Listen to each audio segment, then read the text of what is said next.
The Man Who Showed Up. He sat alone with $50, a dying phone, and a text message that called him a fool for believing someone like her could ever want someone like him. He didn't move. He didn't cry. He just sat there in that cold Boston restaurant, holding the ruins of the first hope he'd allowed himself in years, while across the room, a woman in a tailored coat watched him with eyes that saw something everyone else had missed. If you've ever been counted out, overlooked, or told your best wasn't good enough, this story is for you. Drop your city in the comments and hit that like button.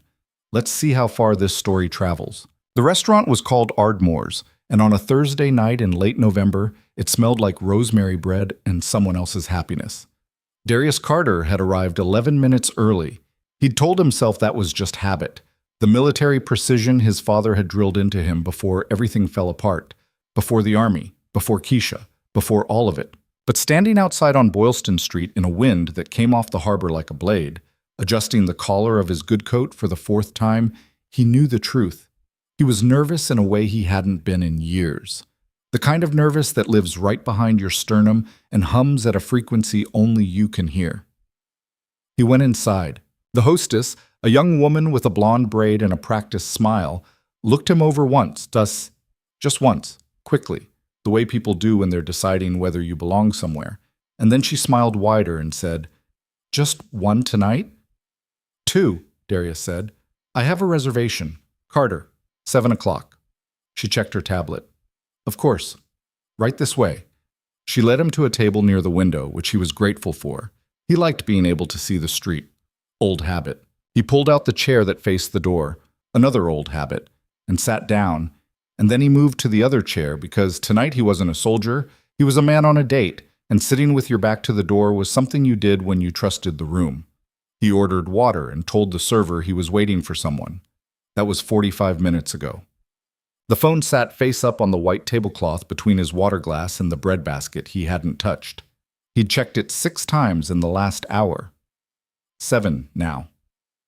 The last message from her, from Destiny B_1987, whose real name was supposedly Brianna, who had told him over 3 weeks of careful, hopeful conversation that she was a nurse from Worcester who loved old movies and hated cilantro and wanted to meet someone real, had come in at 6:52 p.m. "Hey, just want to be honest with you before you wait too long, Loel. I wasn't actually going to come. My girl dared me to see how long you'd sit there. No offense, but men like you always fall for stuff like this. Good luck, though." Darius read it again. Men like you. He set the phone face down. He looked at his water glass. He looked at the bread basket. He looked at the candle in its little glass jar in the center of the table, flame pulling left in some imperceptible draft. He looked at the empty chair across from him, with its white napkin folded into a neat triangle, waiting for a person who had never intended to sit there. He thought about Lila. His daughter was 11 years old and staying tonight with his neighbor, Mrs. Abara, a Ghanaian grandmother with enormous patience and even more enormous opinions about Darius's diet. When he dropped Lila off, she'd looked up at him with her mother's eyes, dark and bright at the same time, impossible eyes, and said, "Daddy, you look nice." Just like that, like a fact. He'd straightened his collar and said, "Thank you, baby." And she'd said, "Is she gonna like you?" And he'd laughed and said he hoped so. Men like you. The server came by again. Young guy, maybe 22, patient face. "Can I get you anything else, sir? Are you still waiting, or?" "Just the check," Darius said. His voice was level. He was proud of that. "For the water." "Of course." The server hesitated. "The bread is complimentary. You're welcome to—" "I'm fine, thank you." He reached into his jacket and touched his wallet. $53 and a debit card, with enough on it to cover the gas home and not much else. He'd gotten a little reckless, letting himself imagine the evening. Had mentally budgeted for 2 dinners, 2 glasses of wine, maybe dessert. He'd wanted it to go well badly enough that he'd planned it like a military operation, and it had still gone sideways in the most humiliating way possible. He stared at the candle.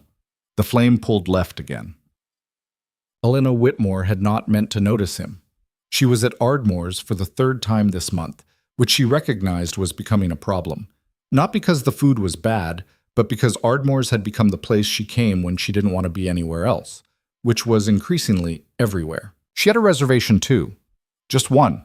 A corner table where she could work through the quarterly projections on her laptop while eating something that wasn't takeout in her car outside a conference room, which was where she'd had Tuesday's dinner. She ran Whitmore Foods, a mid-sized specialty food company her grandmother had started in 1974 with a single product, a hand-jarred herb blend, and which Elena had, over the past decade, grown into a $200 million operation with distribution in 47 states.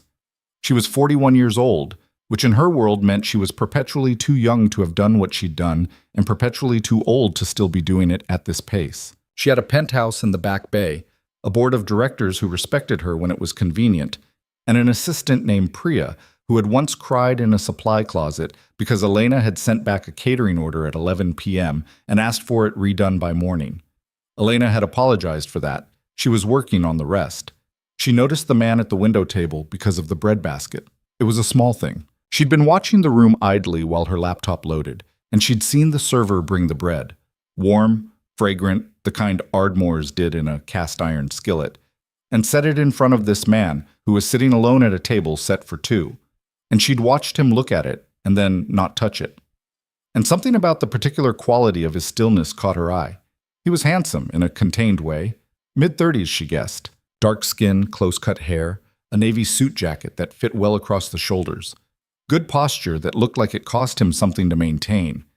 He was staring at the phone on the table with an expression that she couldn't quite name. It wasn't sadness, exactly.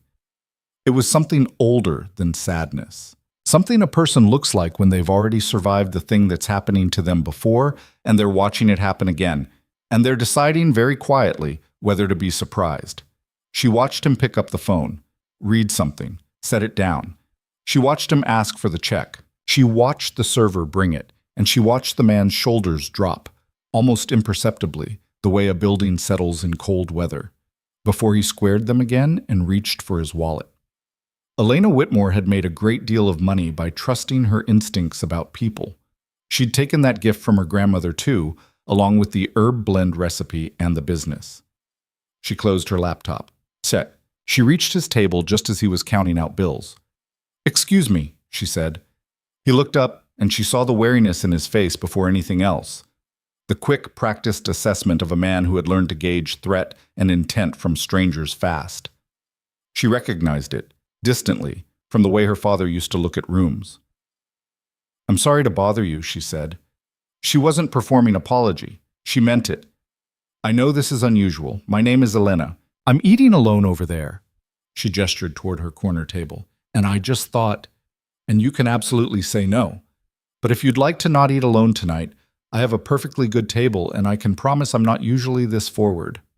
He stared at her. She had the sudden uncomfortable thought that she'd misread everything, that she was embarrassing this man in exactly the way someone had already embarrassed him tonight, and that she should retreat gracefully and pretend this had never happened. "I'm not looking for anything," she added quickly. "I don't mean it like that.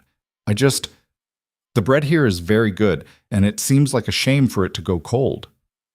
He looked at her for a long moment. His expression was unreadable. Then something shifted in it. Not quite a smile, but the cousin of one.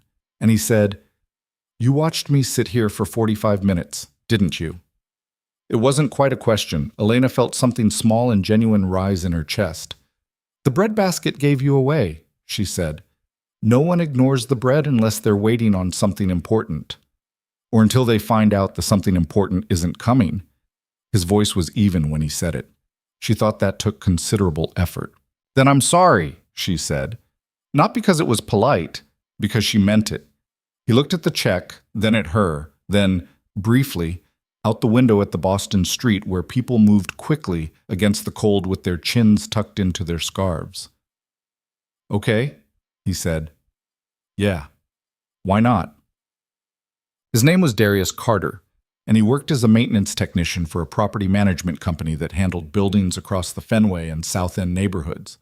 He told her this the way people tell you their job when they're preemptively defending it, with a slight squaring of the jaw, a fractional raising of the chin, as if waiting for a reaction. Elena told him she ran a food company and watched the same micro-adjustment happen in reverse, the polite recalibration that happened when people placed her at a different altitude than expected, She'd seen it 10,000 times. She was tired of it.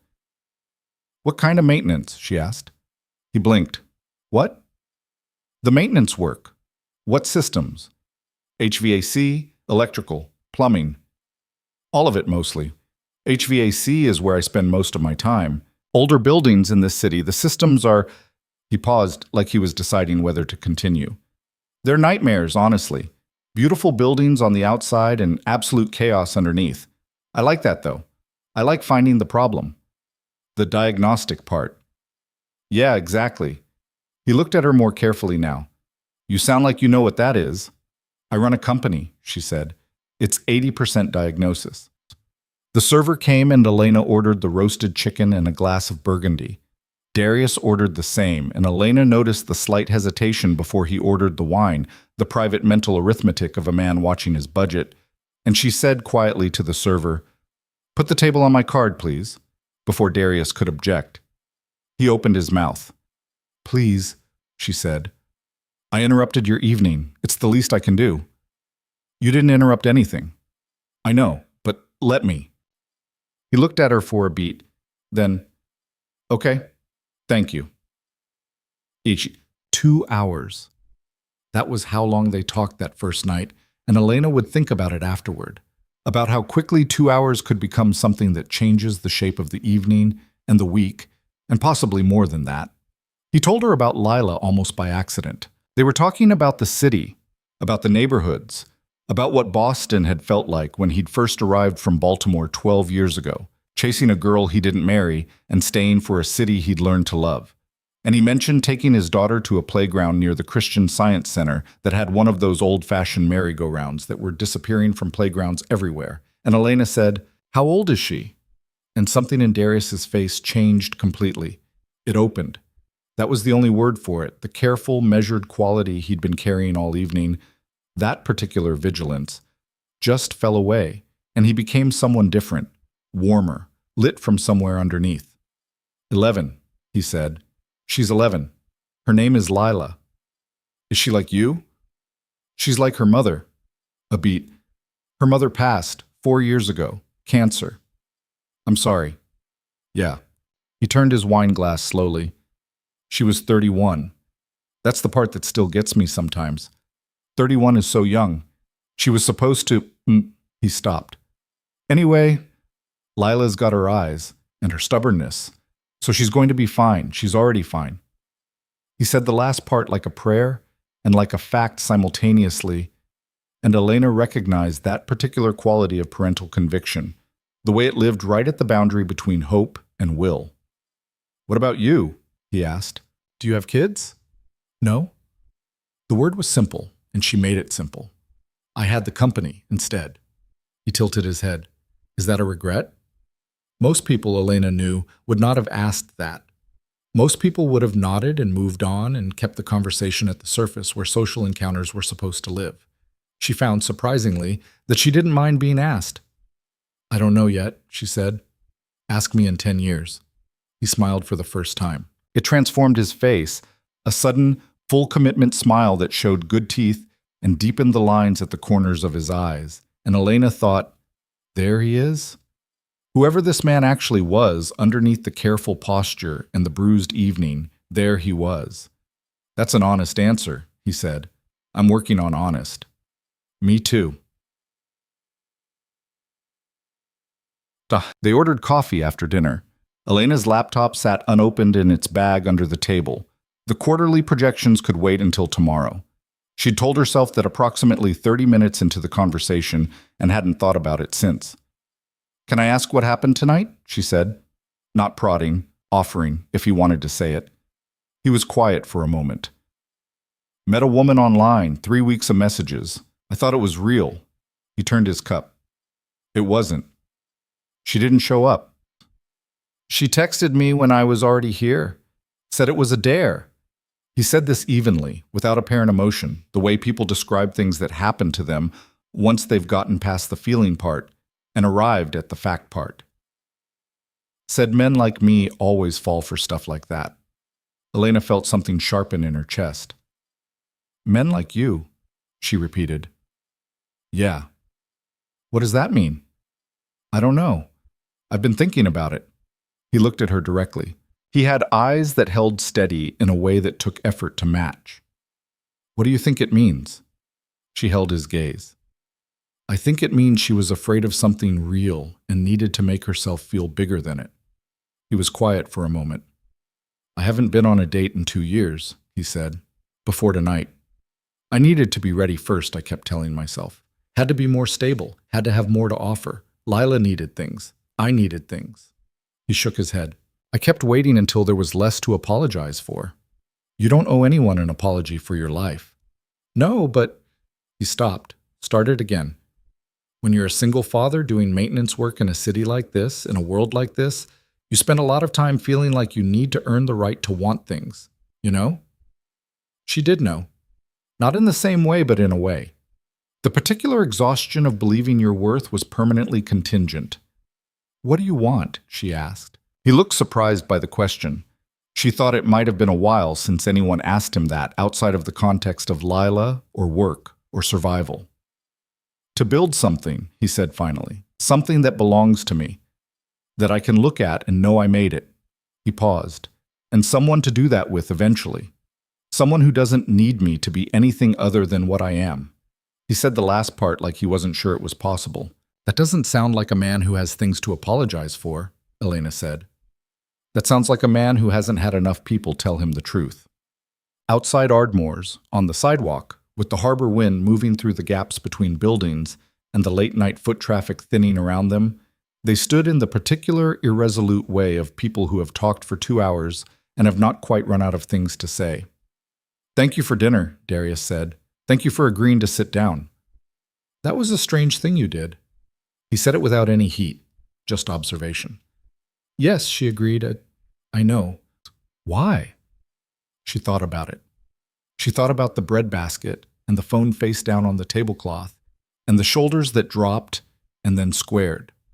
She thought about what it takes for a person to decide, for the 1000th time, to hold themselves upright when the world has given them a reason to stay down.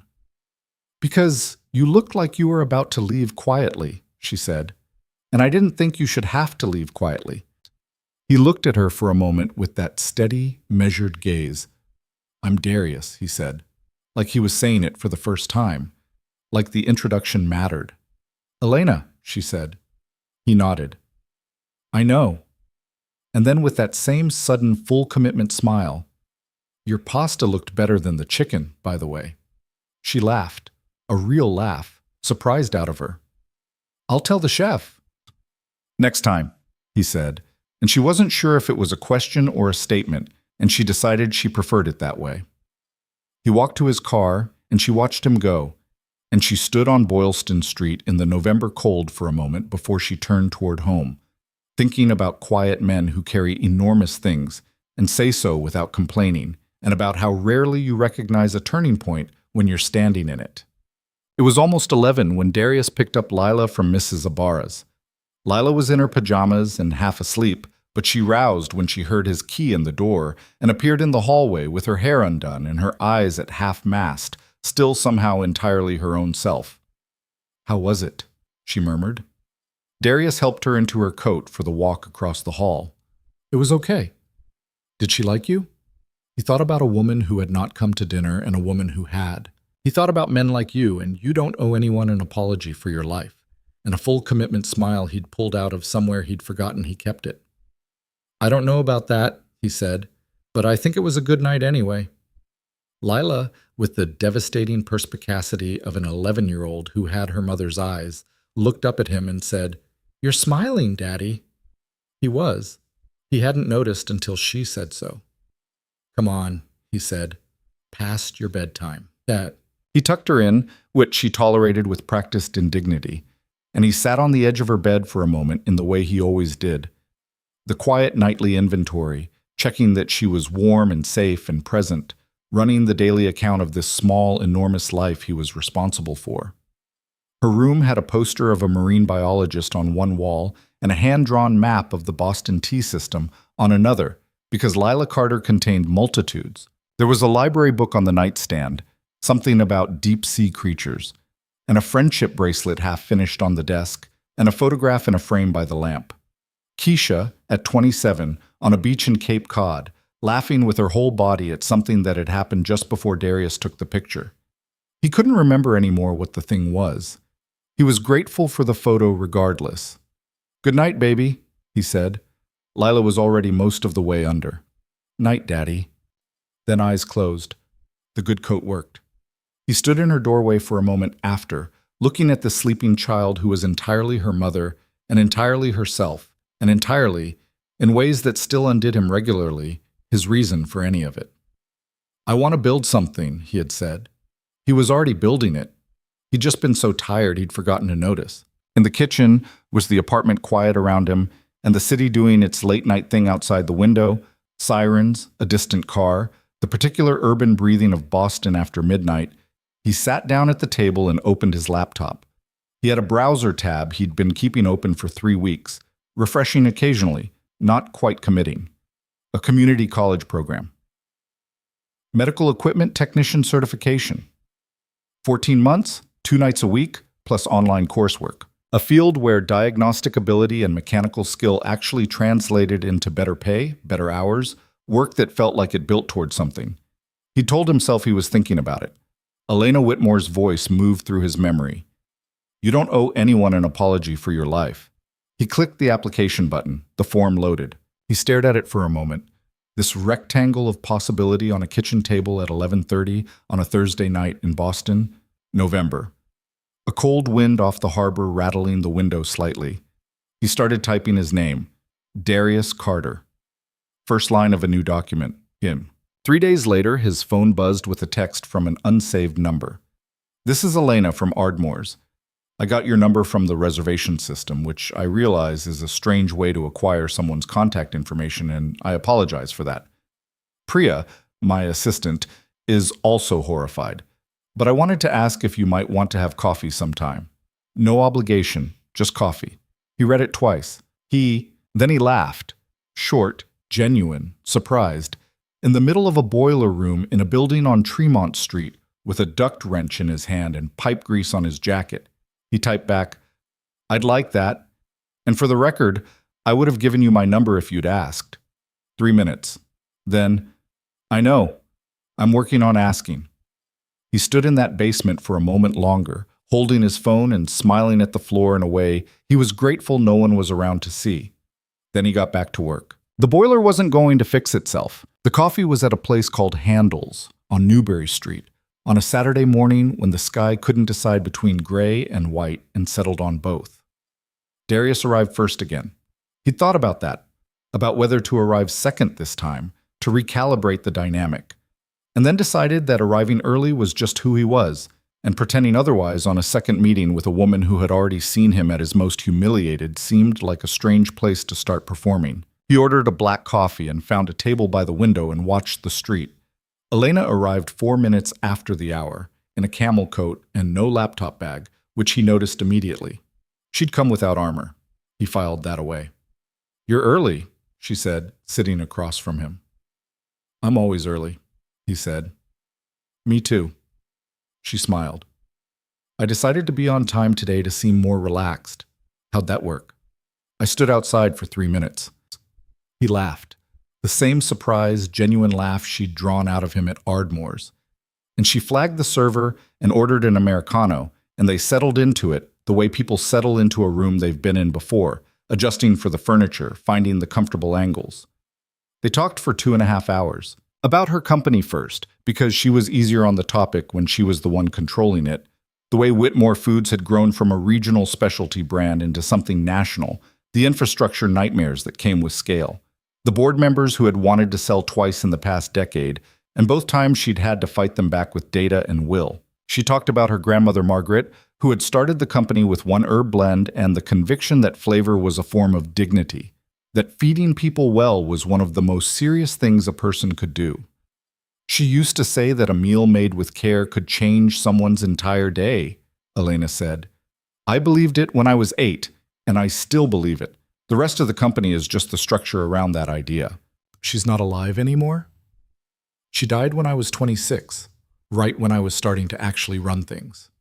Elena turned her cup. "The timing was It was hard. I felt like I needed her advice every week for the first 5 years. What did you do instead? I asked myself what she would have done. It's imperfect, but it's something. Darius nodded slowly. I do that, he said.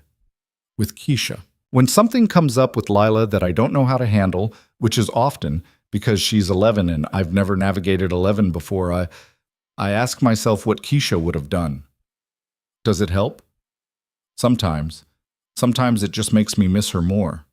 He said it simply, without self-pity, the way you say true things that have lost their sharp edges through repetition. But Lila's a good kid. I can't take full credit for that. Some of it is just who she is. Tell me something about her, Elena said. He looked slightly surprised, then pleased. People asked about Lila out of politeness. He'd learned to tell. Elena asked the way a person asks when they actually want to know. She's currently convinced she's going to be a marine biologist, he said. Has been for about 8 months. Before that it was astrophysics. Before that it was, I don't even remember, something about forensic architecture, which is a real field, apparently. She showed me a documentary. He shook his head. She reads everything. I mean, everything. I'll find her at midnight under her covers with a flashlight reading about deep-sea hydrothermal vents. That's wonderful. It's terrifying, because she's going to be smarter than me by the time she's 14, and then what do I do? You support her. I know, he said. I will. A pause. I'm looking at a certification program. Medical equipment technician. Starts in January if I get into, which I think I will. I submitted the application. He said the last part carefully, like he was testing how it sounded out loud, like he hadn't told many people yet. That's a significant move, Elena said. Yeah, he turned his cup. The pay is better. The work is, it's still diagnostic, still hands-on, but it's in hospitals and clinics, and the stakes are different. The equipment you're maintaining keeps people alive. He paused. That matters to me. Of course it does. My current job matters too. I know you don't mean that. She said it quietly, without the slight edge of impatience that he realized he'd been braced for. The polite executive pivot away from working-class sincerity. It didn't come. You're allowed to want more than what you have without it meaning what you have isn't enough. He looked at her steadily. You keep saying things like that. What things? True things. At exactly the right moment. She held his gaze for a beat, and something moved through her expression. Not quite embarrassment, but something in that neighborhood. I spent a long time saying careful things, she said. Calibrated things. I'm trying to just say the actual thing instead. It shows. Good. They ordered second coffees. The morning stretched around them, easy and unhurried, and outside on Newberry Street the Saturday crowd moved past the window in both directions. Dog walkers and joggers and couples with strollers, and people who walked with the focused energy of people going somewhere specific, and neither of them thought much about any of it. The walk started by accident. A month after Ardmore's, 3 weeks after the coffee, Elena had texted asking if he wanted to meet in the public garden on Sunday morning because she had 2 hours free and the forecasted wind had dropped to something survivable.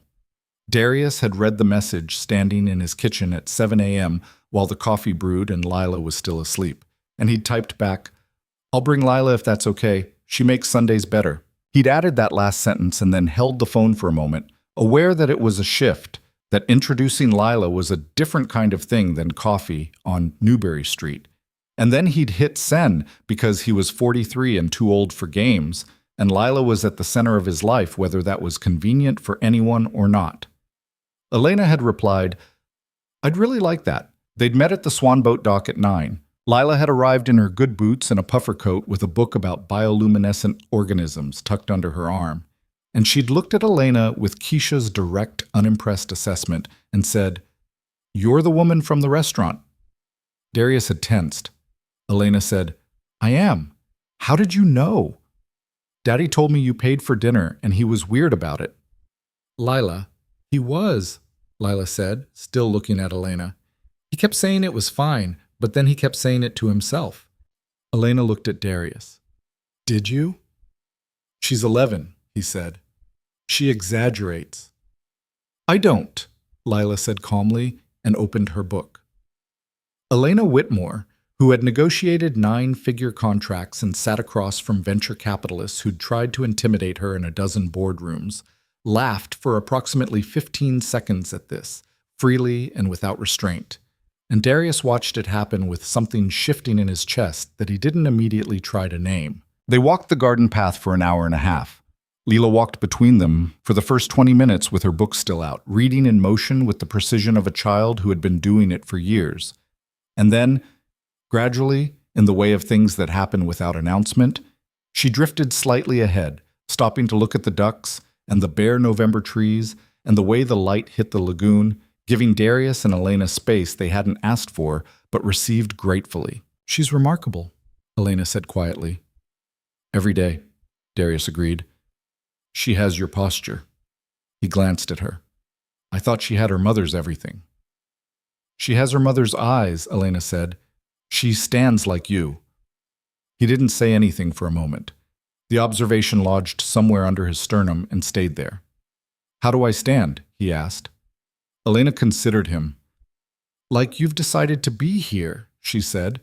"Like being here is a choice you're making and you're committed to it." He looked at her sidelong.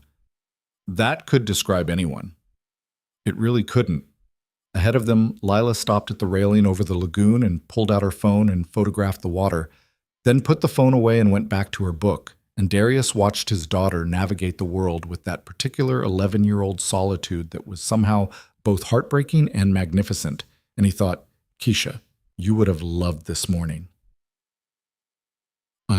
December came, and the city went into its winter mode, the particular Boston winter that arrived not gradually, but decisively, dropping temperatures like a dropped call and leaving no ambiguity about who was in charge now. Darius received his acceptance letter for the medical technician program on a Tuesday evening in a terse email from the community college admissions office, and he sat with it for a full minute before doing anything. Then he texted Elena. "I got in. 3 minutes. Darius. Congratulations. I'm so happy for you. When do you start?" "January 14th. 2 nights a week plus the online work. It's going to be brutal." "You can handle brutal. You don't know that." A pause. Then, "I watched you sit alone in a restaurant for 45 minutes and hold yourself together with composure that most people I know couldn't manage on their best day." "I know that." He stared at his phone. He was in the kitchen again, same table, same late-night quiet, with Lila's sleeping child sounds coming faintly from down the hall. He was eating leftover rice and watching the middle distance and feeling, slowly, carefully, like someone who might be allowed to believe something good was coming. "Thank you," he typed. "For real." "For real," she wrote back. "Now go tell Lila." He did. He went down the hall and opened Lila's door and said her name, and she surfaced from sleep with her mother's eyes wide and slightly alarmed the way children get when woken at unexpected hours, and he said, "I got into the program." Lila blinked twice. Then she sat up and held out both arms and said, "Come here." He sat on the edge of her bed and she hugged him, this 11-year-old with bioluminescence books and deep opinions about marine biology, and she was warm and small and smelled like the lavender shampoo he bought at the drugstore, and she said muffled against his shoulder, "I knew you would." "You weren't worried?" "No." Completely certain, Keisha's certainty. "I knew." He held his daughter and looked at the photograph on her nightstand, Keisha laughing on a Cape Cod beach at 27. And the grief was there, familiar and manageable now, like a weather pattern he'd learned to dress for. Alongside it, something else. Something he hadn't had room for in a long time. Hope was such a risky word. He used it in his head carefully, but it was there. January was hard. He'd known it would be, and it was anyway. The program met Tuesday and Thursday evenings from 6 to 9, which meant 2 nights a week when Mrs. Ibarra covered Lila from after school until Darius got home at 9:30. The online coursework added another 6 or 7 hours weekly that he carved out of the edges of days, early mornings before the building, late nights after Lila slept, Saturday afternoons during her swim practice at the Y. He was tired in a way that was different from his normal tired. His normal tired was physical. The accumulated weight of a day spent in boiler rooms and crawl spaces and on rooftops in February wind. This tired was cellular. It lived in the back of his eyes and in the place between his shoulder blades that never fully relaxed. And it followed him home and sat at his kitchen table while he did coursework, and occasionally made him stare at the middle distance for long enough that he lost 20 minutes. Elena noticed. "You look like you're running on 3 things," she said on a Wednesday evening when they met briefly for dinner. Something they'd settled into without planning, these casual midweek check-ins that didn't require occasion. "Coffee, protein bars, and stubbornness," he said. "In that order." "In that order. Are you sleeping?" "Define sleeping." She gave him a look. He liked her looks, the particular vocabulary of expression she'd been developing over the past 2 months. This one meant, "I'm asking a serious question and the deflection is noted." "Enough," he said. "Not great. The Thursday coursework is brutal. The anatomical systems component is—" He shook his head. "I didn't take much biology in high school. I'm catching up." "Is there a tutor?" "There's a study group on Sunday afternoons that I've been to twice." "Do they help?" "Reasonably. There's a woman in this group named Constance who was a biology teacher for 20 years before she decided she wanted to go into the medical field, and she explains things in a way that actually makes sense, so that helps." "Good." She paused. "And Lila?" "Lila is fine. She's more fine than I am.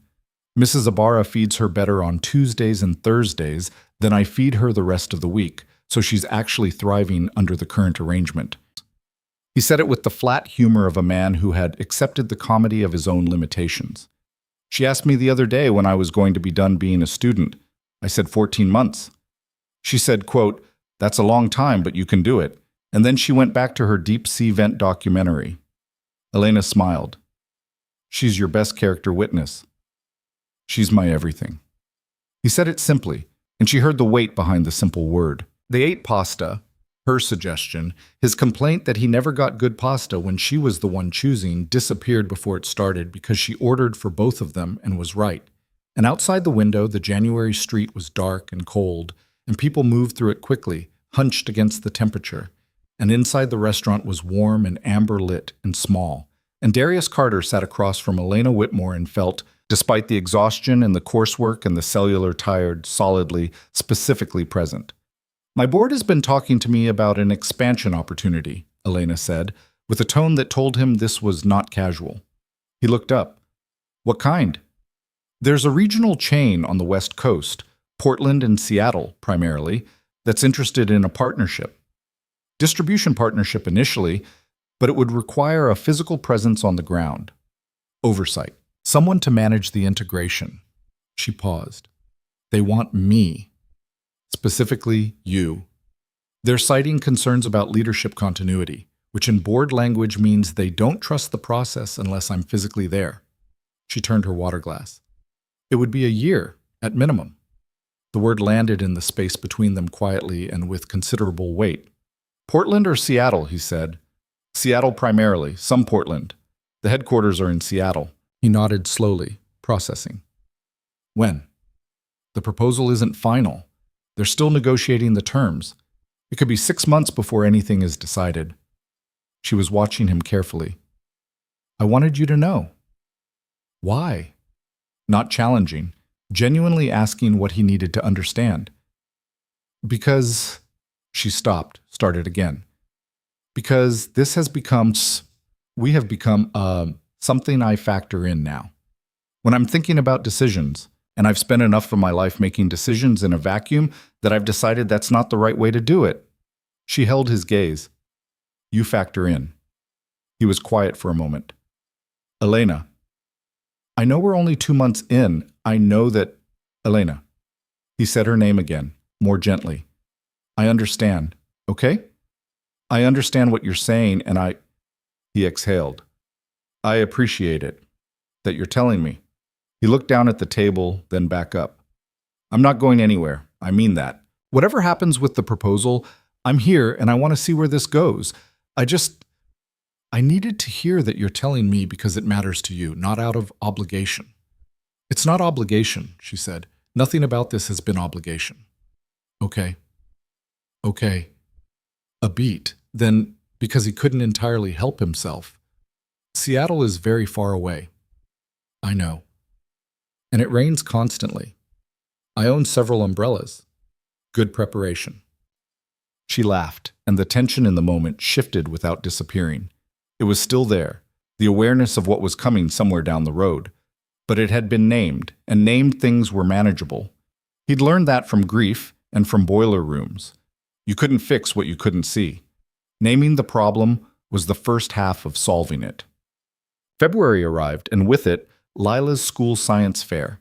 She had spent 6 weeks on a project about bioluminescent organisms and their potential applications in medical imaging, a topic she had arrived at through a route Darius still couldn't entirely reconstruct, involving a documentary, a library book, a conversation with her science teacher, and what she described as a thought I had at 2 in the morning that she had elected not to question. The project board was covered in meticulous handwritten labels and printed photographs, and a diagram she'd drawn herself of a deep-sea anglerfish with color-coded anatomical markers. Darius had spent 2 evenings helping her mount the photographs and cut the letters. His contribution to the actual scientific content was essentially zero, which Lila accepted with gracious tolerance. He'd mentioned the science fair to Elena the week before, casually, in the way you mention things to someone who has become part of your daily conversational landscape. She had said she'd like to come, if that was all right, and he'd said yes before he'd fully thought through what it meant. And then he'd thought through what it meant and decided he was glad he'd said yes before his brain could talk him out of it. The school gymnasium smelled like floor wax and the particular concentrated effort of 68 4th through 6th graders who had spent 6 weeks turning theories into poster boards. Darius stood with his arms crossed and watched Lila at her display, watched her explain bioluminescence to the project judge with the fluency and confidence of someone who had thought about nothing else for a month and a half. And he felt the particular parental emotion that had no clean name, the one that lived at the intersection of pride and grief and wonder. Elena arrived at 6:45, a few minutes after the event opened, and she came in quietly, without announcement, and found them by the 3rd display row. Lila spotted her first. "You came," Lila said, with an expression that was carefully measured to convey that she had not been wondering whether Elena would come. "I wouldn't miss it," Elena said. "Tell me everything." Lila told her everything. She stood at her display board and delivered a version of her presentation that was somehow better than the one she'd given the judges. More animated, less rehearsed, genuinely explanatory, the way you talk to someone you want to actually understand rather than someone you need to impress. Elena asked questions. Real questions, not the performed interest of an adult tolerating a child's enthusiasm. Actual questions about the medical imaging applications, about the research she'd cited, about whether bioluminescence had been tested in clinical settings. Lila's eyes went wide. "You know about this." "I run a food company," Elena said, "but I was a biology major for 2 years before I changed to business. The science never entirely left." "Why did you change?" "My grandmother needed help with the company." A beat. "Some choices are made by circumstance. Some are made by love. Those two are sometimes the same choice." Lila looked at her for a long moment with those Keisha eyes, that deep, unhurried assessment. And then she said, "Do you want to see the anglerfish diagram? I drew it myself." "More than almost anything," Elena said. Darius stood slightly back and watched his daughter and this woman lean over a hand-drawn anglerfish diagram together, heads close. Lila pointing out the anatomical markers with a pencil she produced from somewhere. Elena asking about the light organ mechanism, and he felt something settle in him that he hadn't known was unsettled. He'd been afraid, he realized. Not of Elena specifically, of what it meant to let something matter. After Keisha, the arithmetic of loving someone felt permanently altered. He understood viscerally now what the ledger looked like, what you paid on the back end. And he'd been afraid, in the particular way of someone who has done the math, that letting something matter was just agreeing in advance to eventually pay that price again. He watched Elena Whitmore listen to his daughter explain bioluminescence. He thought, this is already worth it, whatever comes next.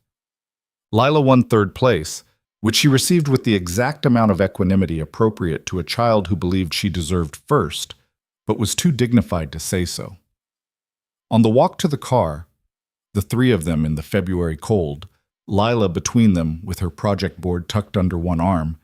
She said, addressing the air in front of her, "Third place is because Marcus Kim's volcano had a working mechanism. It's not scientifically rigorous, but it's visually compelling, and judges respond to spectacle."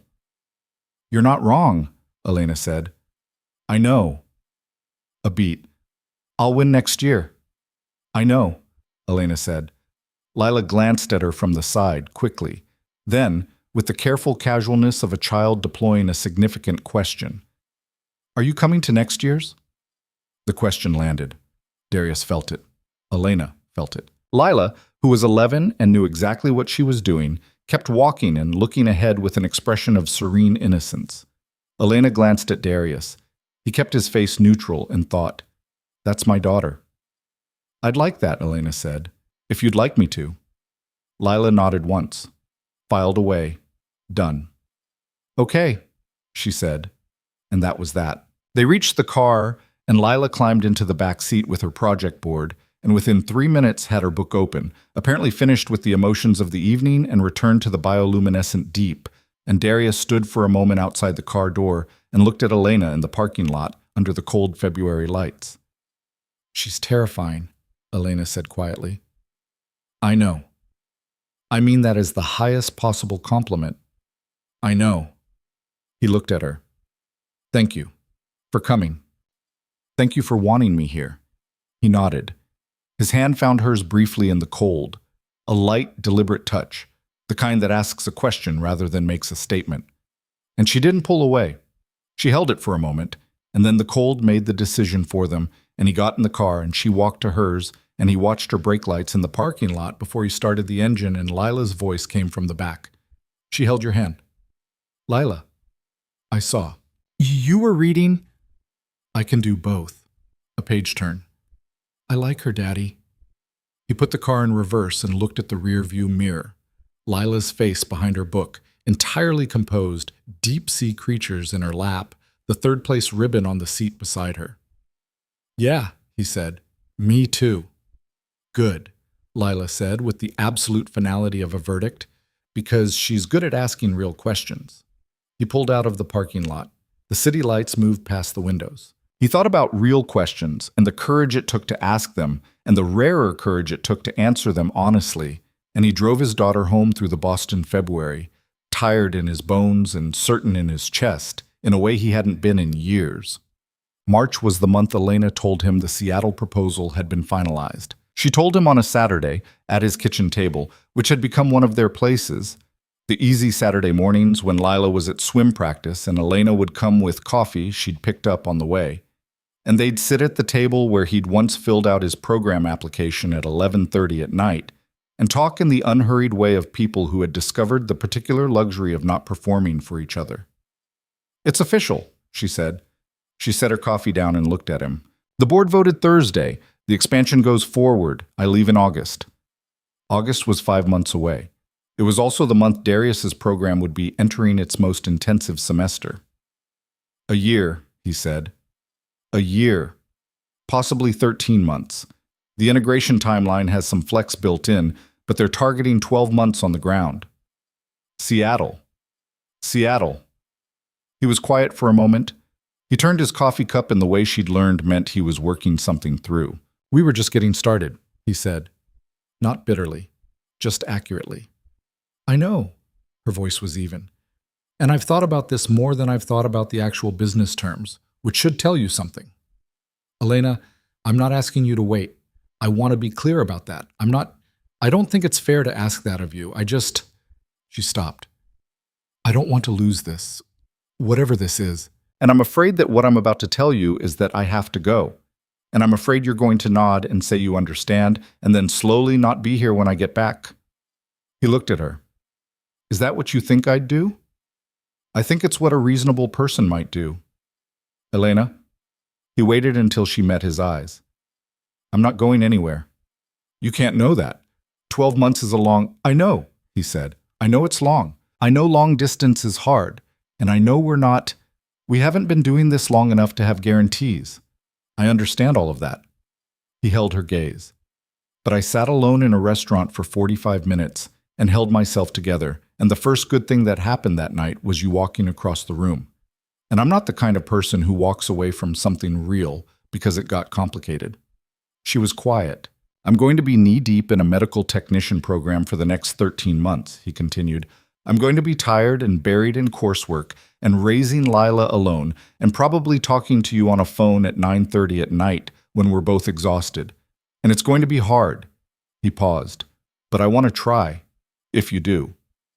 She looked at him for a long time. In the silence, the refrigerator hummed and a car passed outside, and somewhere down the block, someone's dog had opinions about something. I want to try, she said. Okay. Okay? She exhaled slowly. I'm scared. Yeah, he said. Me too. It was the most honest moment they'd had yet, which was saying something given that honesty had been a feature of this from the beginning. He reached across the kitchen table and put his hand over hers, and she turned her hand and held it, and they sat like that for a while in the Saturday morning quiet. Two people holding something fragile and real and making, in the only way anyone ever actually makes it, the decision to keep holding on. Lila came home from swim practice at 11:15, dripping slightly and carrying her kit bag, and she came into the kitchen and saw them at the table and said nothing. Just looked once with those quiet, perceptive eyes, and then opened the refrigerator and said to no one in particular, "Can we have pancakes?" "Yeah," Darius said, "we can have pancakes." He got up. He got the bowl. He got the mix. And Elena Whitmore, who ran a $200 million company and had been making significant decisions alone since she was 26, stood up and moved to the counter beside him and said, "What do I do?" "You do the eggs," Lila said, sitting on the counter, apparently having appointed herself supervisor. Elena picked up an egg. "How many?" "2. Lila considered. "Or 3. Daddy never does 3, but 3 is better." 3, Elena decided. Darius looked at both of them and said nothing. He just started making pancakes in his kitchen on a Saturday morning in March with a woman he was falling in love with and a daughter who put bioluminescent organisms to bed in her mind and woke up knowing things, and the city outside was doing its winter-ending thing. That particular Boston moment when you're not sure yet if spring has actually arrived or if this is another feint. And inside the kitchen, it was warm, and it smelled like coffee and batter and possibility. He cracked his 2 eggs. Elena cracked her 3. "See," Lila said, 3 is better." Nobody disagreed. The summer moved the way summers do when you're dreading something at the end of them. Too fast in the good moments, and with a particular merciless speed in the final weeks. June was still theirs. They had it fully, the way you have something when you know it's finite. Elena's schedule had always been demanding, but she'd carved out the edges of it with a deliberateness that Darius noticed and didn't comment on. The Sunday mornings at his kitchen table, the Tuesday dinners that had become a standing thing, the Saturday walks with Lila that had evolved from the public garden to wherever Lila decided they were going, which was frequently the harbor, because Lila had theories about tidal patterns that she needed to verify in person. They were good at being together by then. Not in the way of people who had run out of things to say and settled into comfortable silence, but in the way of people who had found the rhythm, who knew when to talk and when to leave it, who understood each other's particular silences. Darius knew that when Elena got quiet at dinner, it usually meant a board problem she was sorting through, not dissatisfaction with the room. She knew that when he went methodical and precise in his speech, it meant he was carrying more than he was saying and needed to be asked specifically rather than generally. "Tell me the thing," she'd say. And he would. He didn't take that for granted. He'd spent years being a person nobody asked specifically.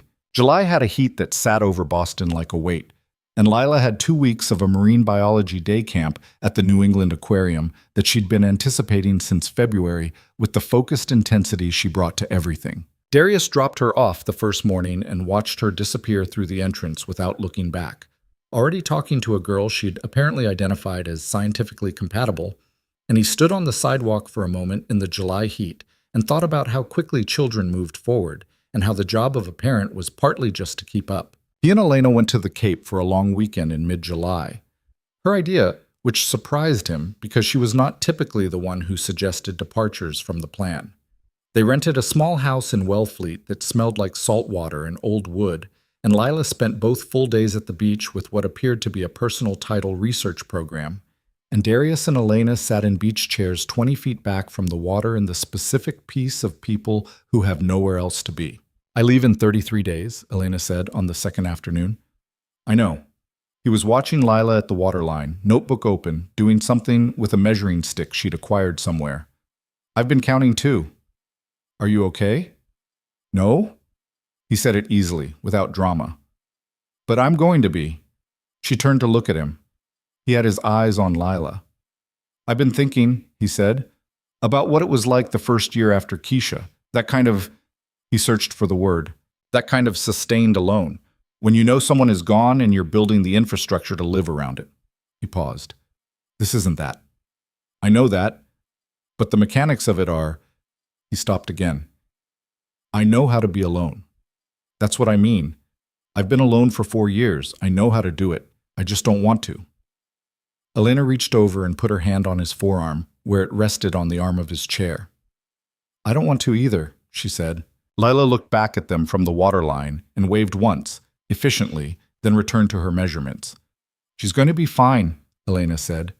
She's always fine. She's more fine than either of us. She gets that from you. She gets it from the DNA lottery. A beat. She asked me the other day if you were going to call when you're in Seattle. Elena turned. What did you tell her? I told her you would if she wanted you to. Of course I will. Her voice had something in it he didn't hear often. Something unguarded and slightly raw, the tone she used when the composure had fully stepped back. Darius, she's part of this. She's part of what I don't want to lose. He looked at her. In the Cape afternoon light, with her hair loose and her shoes off and the Atlantic doing its Atlantic thing behind her, she looked like a version of herself she didn't often bring to work. Tell her yourself, he said. That evening, on the back porch of the rental house while Darius was inside making dinner, Elena sat beside Lila in the porch chairs and said, Your dad told me you had a question. Lila looked at her without surprise. Are you going to call? Yes, if you want me to. I want you to. Lila turned back to the ocean, which was invisible in the dark but audible, the continuous ancient conversation of waves. You're the first person who ever asked real questions about my projects, not just being nice, actually wanting to know. Your projects are worth asking about. I know. Not arrogance, just the simple confidence of a child who had been well loved. But most people don't see that. I see it, Elena said. A long pause. The ocean. A moth at the porch light. My mom would have liked you, Lila said. She said it looking ahead at the dark where the water was. Matter of fact. The way she said things that cost her something. She liked people who asked real questions. Elena held very still. She sounds like someone I would have liked too, she said carefully. She was. Lila turned and looked at her with those direct, ancient eyes. You're not replacing her. I know that. I just want you to know that I'm okay with you being here, whatever that means. Elena Whitmore had done many difficult things in her professional life. She had negotiated against people who didn't want to negotiate, held her ground in rooms designed to make her feel small, made decisions that cost her sleep for months. She had stood at her grandmother's grave at 26 and committed herself to a company she wasn't sure she could run. She had not cried in a professional context in 11 years. She came extremely close, on that porch in Wellfleet, to ending that record. Thank you, Lila, she said. Her voice was steady. It cost her. Lila nodded once, filed away, done. Tell my dad the soup is probably ready, she said, and went back inside, leaving Elena on the porch with the sound of the ocean and the specific, enormous weight of a child's grace. August arrived like a sentence. Elena's last week in Boston was full in the way last weeks always are. The compression of things you'd been meaning to do, and conversations you'd been circling, and the particular sentimentality that attaches itself to ordinary moments when you know they're about to become temporary. She had her final board meeting, her handover briefings, a going-away dinner with her senior leadership team that Priya organized, and at which Elena gave a speech that was shorter than everyone expected and more direct than most appreciated. Her last evening in Boston, she spent at Darius's apartment.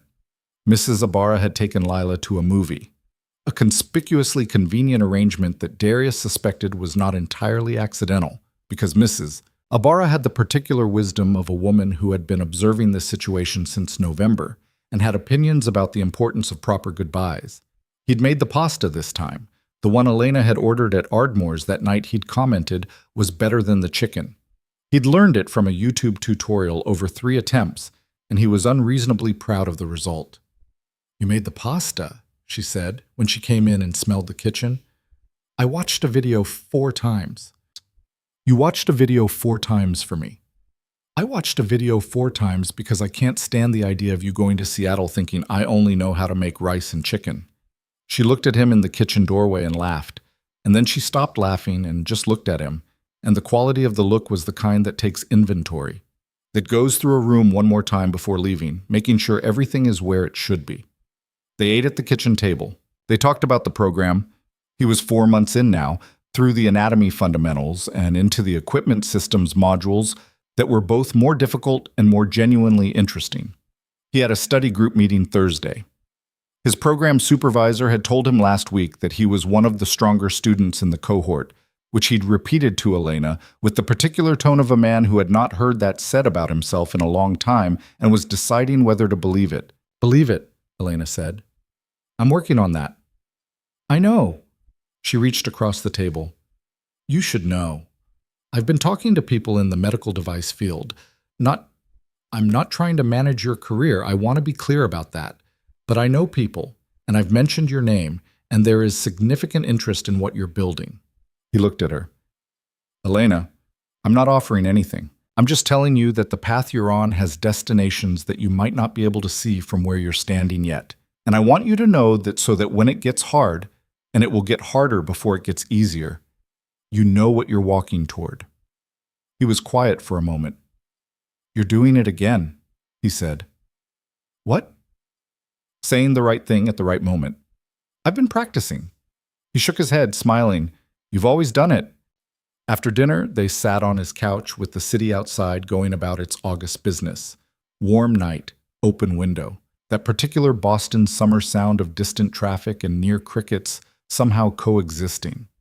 And they were mostly quiet, the way people are quiet who have already said the important things and are just being present in the time that remains. "I'm going to miss this kitchen," Elena said. "The kitchen. The kitchen is where everything real happens. Dinner conversations. Pancakes." That time Lila explained the entire life cycle of a hydrothermal vent community to both of us while you were trying to make eggs. He smiled. She did spend 45 minutes on the tube worms. She had a lot to say about tube worms. She always does. A pause. He could feel the clock in the room, the way you feel a clock when you'd rather not. "I'm going to be okay," he said, not to reassure her, to say it out loud for himself because saying things out loud was part of how they became true. "I'm going to be tired and stretched thin, and I'm going to miss you more than is comfortable to admit, but I'm going to be okay, and so is Lila." "I know." She leaned her head against his shoulder. "And I'm going to be in a city I don't know, working 16-hour days, fighting with a board that thinks the West Coast expansion is more important than the people who make the company worth expanding. And I'm going to miss this." She meant the kitchen. She meant Lila's tube worm lectures. She meant him. But I'm going to be okay too. We're very okay resilient people. The most okay resilient.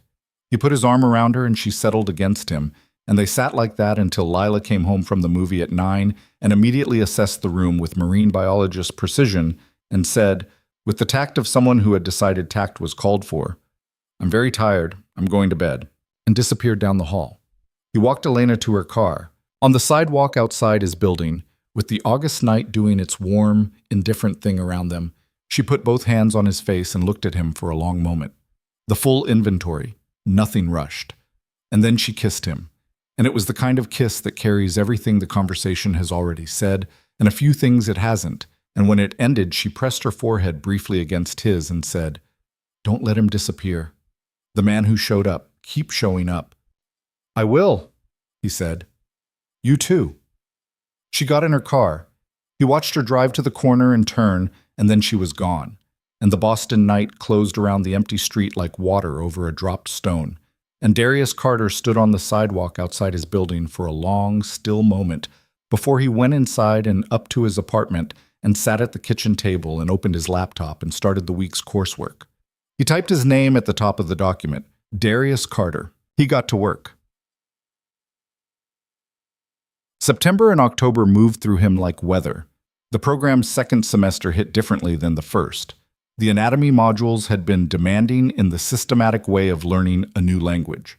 Lots of vocabulary, lots of mapping, the particular discipline of building a mental architecture from scratch.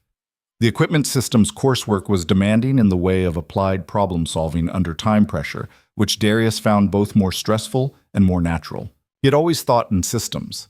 His years in building maintenance had taught him that machines had logic, and finding logic was something he did the way some people did crosswords, with patience, persistence, and the particular satisfaction of the click when the answer revealed itself. His study group had settled into a rhythm, Constance, the former biology teacher, 50s, West Indian accent, the most frightening flashcard driller Darius had ever encountered, had taken to calling him on Wednesday evenings for unofficial review sessions that ran long and covered more material than the official group meetings.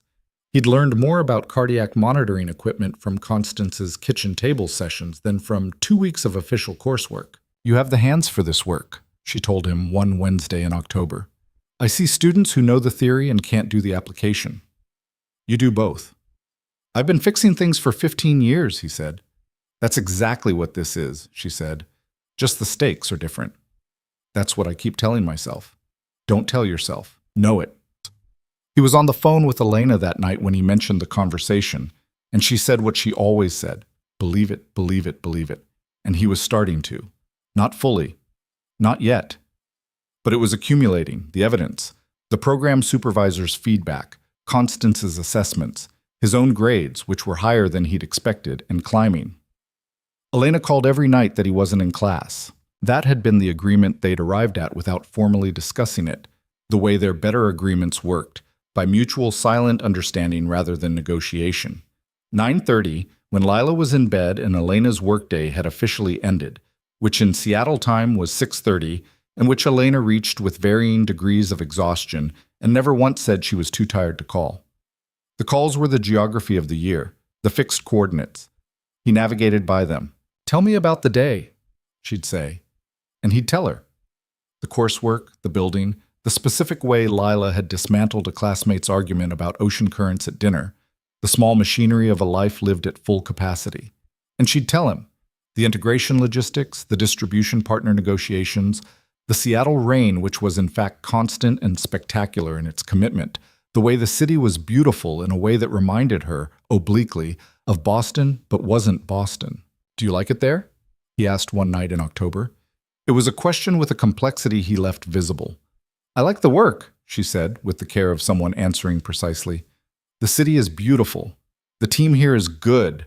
There are 3 people I've met who I think I'd want to stay in touch with after." A pause. "But it's not home." "What makes something home?" "You," she said, simply, without performance. "And Lila and Mrs.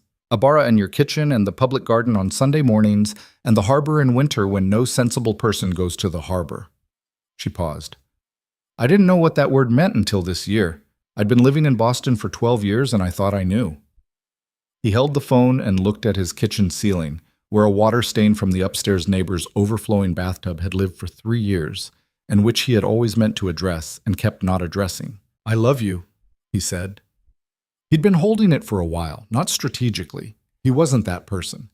But because it had been growing and he'd wanted to say it when it was full, when he was sure, when it was a statement of fact rather than a reach towards something uncertain, it was full.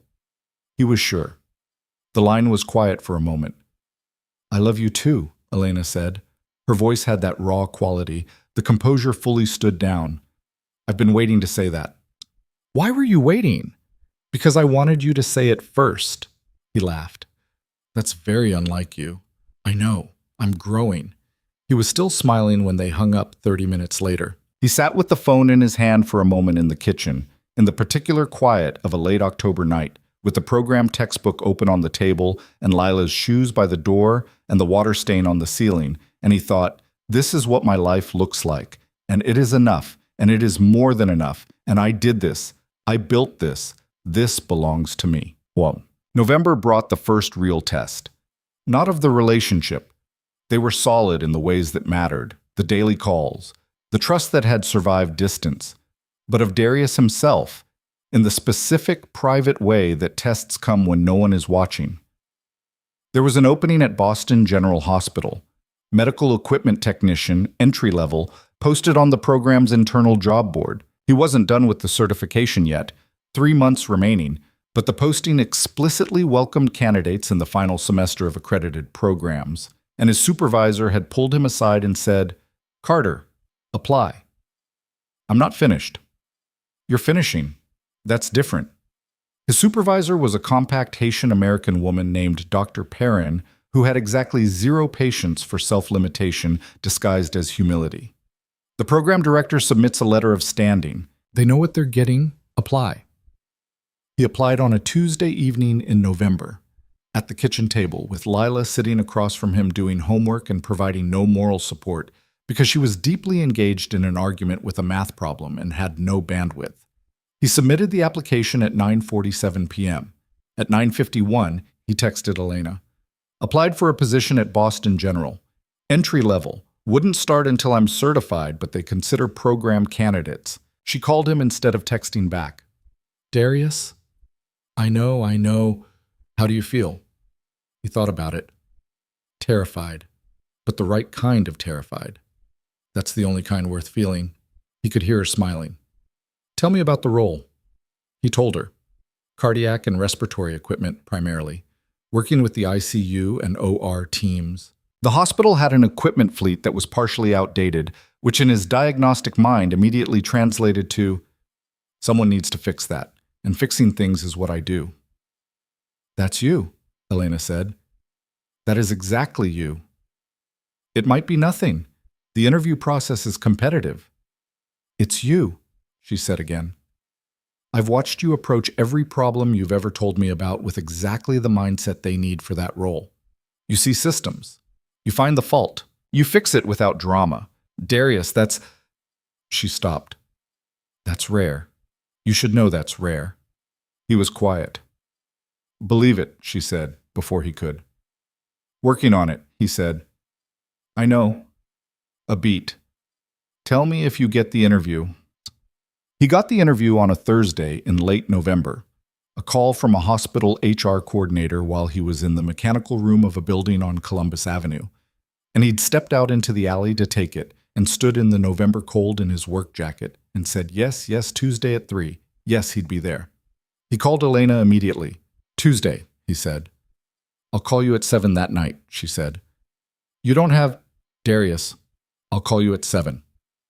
The interview was in a conference room on the 4th floor of Boston General, conducted by a panel of 3. The equipment services director, a senior technician who ran the ICU equipment team, and an HR manager. They were professional and thorough and asked him questions about diagnostic approaches, equipment failure protocols, cross-functional communication with clinical staff. They gave him a scenario, a ventilator showing intermittent alarm triggers during a shift change, and asked him to walk through his response. He walked through it. He walked through it the way he'd learned to walk through systems, not from the symptom backward, but from the whole forward, looking for the place where the design was being asked to do something it wasn't built to do. He talked about alarm fatigue in clinical settings, about the difference between equipment malfunction and user interface problems, about the importance of communication with the nursing staff who interacted with the machine most. The senior technician, a man named Gerald, who had been doing the job for 22 years and had the particular stillness of someone who had heard every possible answer to every possible interview question, looked up from his notepad. "Where did you learn to think about it that way?" he asked. 15 years fixing buildings, Darius said. "The problem is never just the symptom." Gerald nodded slowly, writing something down. On the walk back to the tea in the November late afternoon with the city going gray around him, Darius replayed the hour in his head the way he replayed equipment diagnostics, looking for the failures, cataloging the uncertainties. He had answered everything. He had said nothing he didn't mean. He had walked through the ventilator scenario with clarity he didn't entirely know he had until it came out of his mouth. He called Lila from the platform. "How was it?" she asked. She was at home, 7th grade now, old enough to be home alone for a couple of hours, a fact that still mildly terrified him, and which she treated with complete equanimity. "I think it went okay," he said. "Did you answer about the ventilator?" He told her about the prep. "Yeah, I think that was the good part." "You always find the problem," Lila said. "That's your thing, is it?" "Yeah." He could hear her opening the refrigerator. "Elena says so too. She says you have diagnostic intelligence. I looked it up.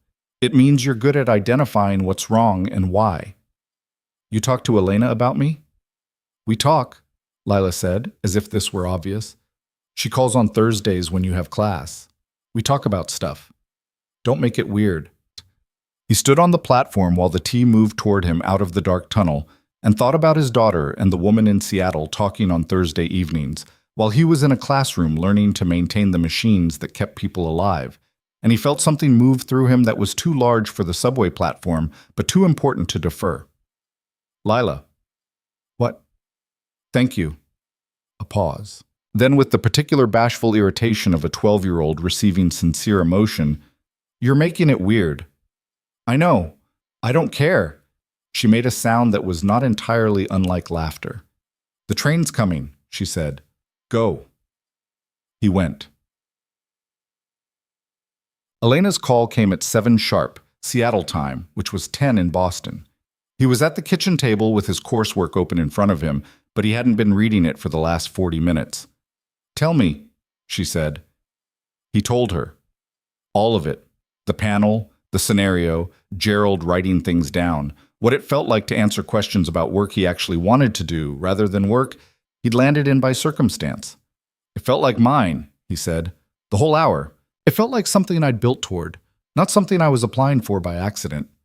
She was quiet for a moment in the way she was quiet when she was genuinely moved. "Darius." "I know." "No, listen, I need you to hear this." Her voice was low and clear, the way it got when the composure was present, but the feeling was right underneath it. "When I walked across that restaurant in November, when I saw you holding yourself together in that chair, I did not know what I was doing. I just knew that you were someone worth knowing, and this past year has proven that right in every way." She paused. "You have become someone. Not that you weren't before it. I mean, you've claimed it. You've claimed who you are and what you can do, and you've done it while raising that extraordinary child alone and carrying a full-time job and 14 months of coursework. And I need you to know that I see that. Fully." He didn't say anything for a moment. The kitchen was quiet around him. The water stain was still on the ceiling.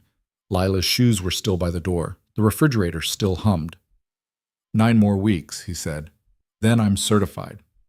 9 weeks, she said, and the board meeting about the extension, the one in December. Her voice shifted, a fraction, barely perceptible, but he knew her voice now. Yes. What are you going to tell them? A pause. I'm going to tell them the truth, she said. He waited. I'm going to tell them that I've done what I came here to do, and that the integration is ahead of schedule, and that the team I've built here is capable of sustaining the next phase without me on the ground. Another pause. And that I have reasons to be home. He held the phone. Plural reasons, she added. Yeah, he said. You do. He could hear her exhale. 3,000 miles of fiber optic cable carrying the breath of a woman in a Seattle apartment, making a decision that would change the shape of the next year, and he was at a kitchen table in Boston with coursework open and 9 weeks left, and a hospital interview in his recent memory, and everything was uncertain, and everything was also somehow exactly where it needed to be. 9 weeks, she said again. 9 weeks, he confirmed. You can do 9 weeks.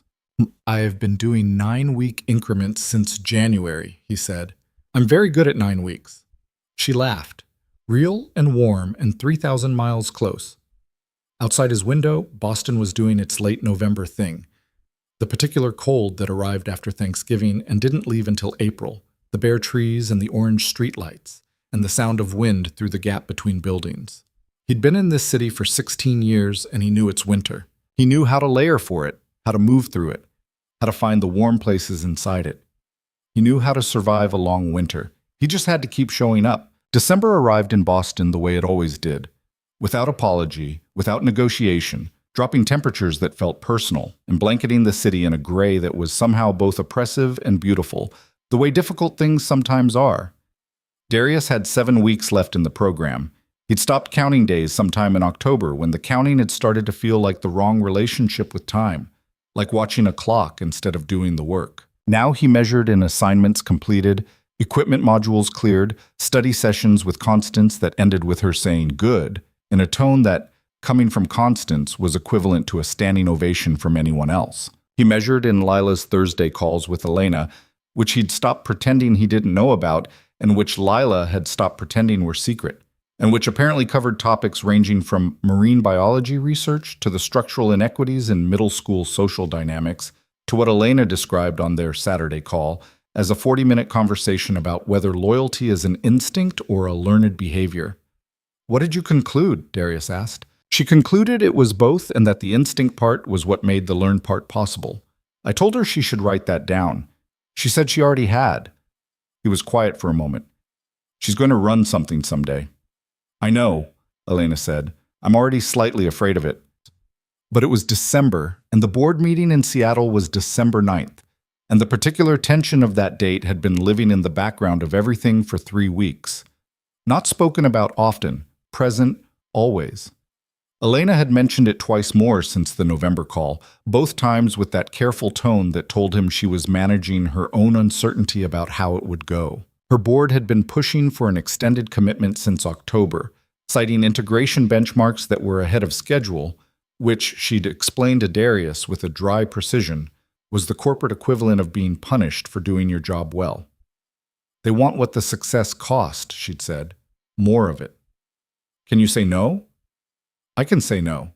The question is what it costs to say it." He hadn't pushed further. He understood that some decisions had to be made inside the room where they lived, and that loving someone didn't mean managing their choices for them. The 9th was a Monday. He had class that night. He taught himself not to watch his phone. He watched his phone. At 9:45, 15 minutes after class ended, it buzzed, calling in 10 minutes. "I need to talk to you." He was already in his car. He turned off the engine and sat in the parking lot of the community college, the December cold tightening around the windows, and waited. She called at 9:58. "I told them no," she said, before he could speak. He exhaled. He hadn't known he was holding the breath until it left. How did they take it? Poorly, initially, then acceptably. Her voice had the particular flatness of someone who had been in an intense room for many hours and had come out the other side of it. There was a significant conversation about leadership responsibility and corporate commitment and the usual architecture of pressure that boards use when they want you to feel like self-interest is the same as betrayal. "What did you say?"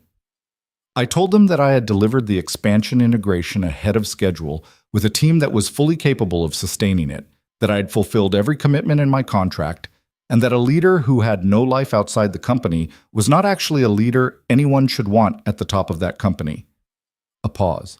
"I may have also told Richard Hale, the board chair, that if he wanted someone to live inside the work indefinitely, he should have hired a machine and not a person." "You said that." In slightly more diplomatic language, but yes. He was quiet for a moment. "And?" "And he said he'd take it under advisement, which in board language means he's going to be irritating about this for 6 months, and then forget he was ever opposed to it." She exhaled.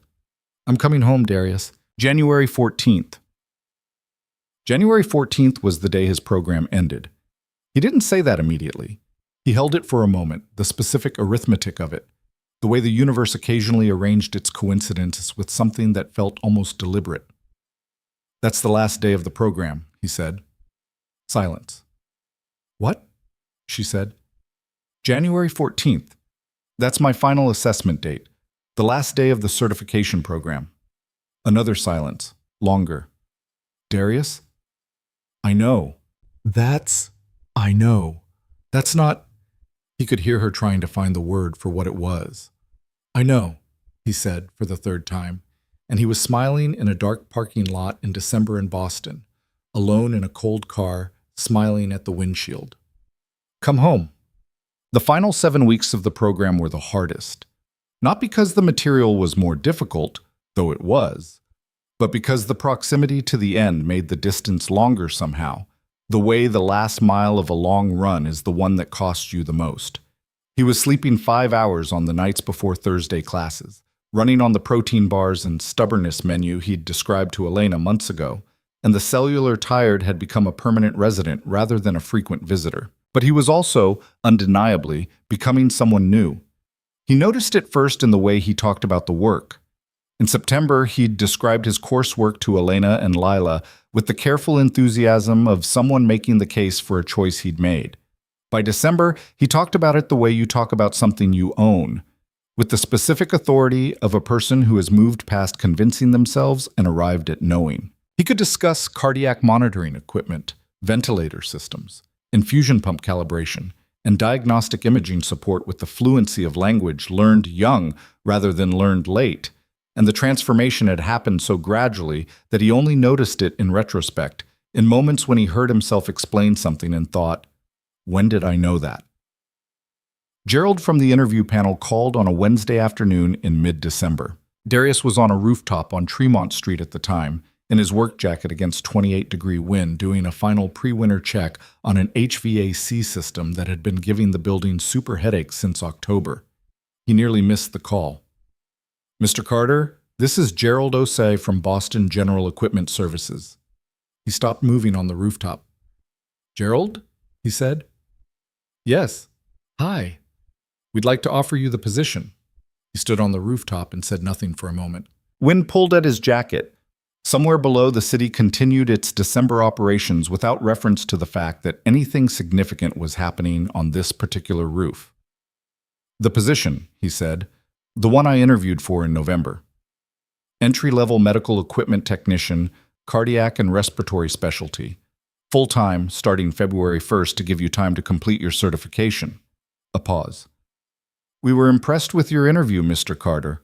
Gerald particularly wanted me to convey that your diagnostic framework was, and I'm quoting, the clearest thinking we've heard in this process." Darius looked out at the Boston skyline, the Prudential, the Hancock Tower, the particular gray-blue of December sky over the harbor. 16 years he'd been in this city. He knew every neighborhood, every T-line, every building type, every particular way the winter settled differently in different parts of the same borough. He had fixed hundreds of buildings in this city. He had kept the infrastructure running behind the walls and under the floors, invisible and necessary, the way certain people are invisible and necessary until you need them. He was 37 years old. He had a daughter who studied bioluminescent organisms at midnight and talked about loyalty with a woman in Seattle. He had 4 weeks left in a certification program he'd started with $50 in his wallet and a text message that said, "Men like you." "Yes," he said. "I accept. Thank you." He hung up and stood on the rooftop for another minute. He looked at the city. The city looked back, indifferent and enormous, and entirely his in the way a city becomes yours after enough years of navigating it. He called Lila. She answered on the second ring, which meant she was already holding the phone. "Well," she said, "I got the job." A sound from the other end of the line that was not her usual composed self. A short, sharp, involuntary sound of pure joy. Then, "I knew it. I told you. I told you at the science fair. I said, you didn't say anything about this at the science fair. I said you were good at finding problems. That's the whole job. That is essentially the whole job. So I was right. You were right. I'm always right." A beat. "Call Elena." "I'm calling you first." A pause. When Lila spoke again, her voice was different, slightly lower, the composed 11-year-old exterior thinned to something more interior. "You called me first?" "Of course I called you first." He heard her breathe. "Okay," she said softly. "Okay, Daddy. I'll be home by 6. We're doing something good for dinner. Can we have the pasta?" He laughed, on a rooftop in December, into the cold. "Yeah, we can have the pasta." He called Elena from his car and she cried. Not messily, not long, but unmistakably. A few seconds of genuine, helpless emotion that she made no attempt to suppress or apologize for, and that landed in him with a weight and warmth he didn't have adequate language for. "I'm sorry," she said, and she was clearly not sorry. "Don't be. I knew this was going to happen. I've known since November," she exhaled. "But hearing it is different from knowing it." "Yeah," he said. "It is. Boston General. Darius, I know. You're going to be brilliant at it. I'm going to be a first-year technician who makes mistakes and gets things wrong and learns on the job." "Yes," she said. "And you're going to be brilliant at it. Both things are true." He drove home through the December city, and the streets were strung with lights. The annual reconfiguration of darkness into something bearable. And he thought about where this year had started and where it was finishing, and the distance between those 2 points was not primarily geographical. It was internal. It was the specific distance between a man who had been surviving and a man who had decided to live.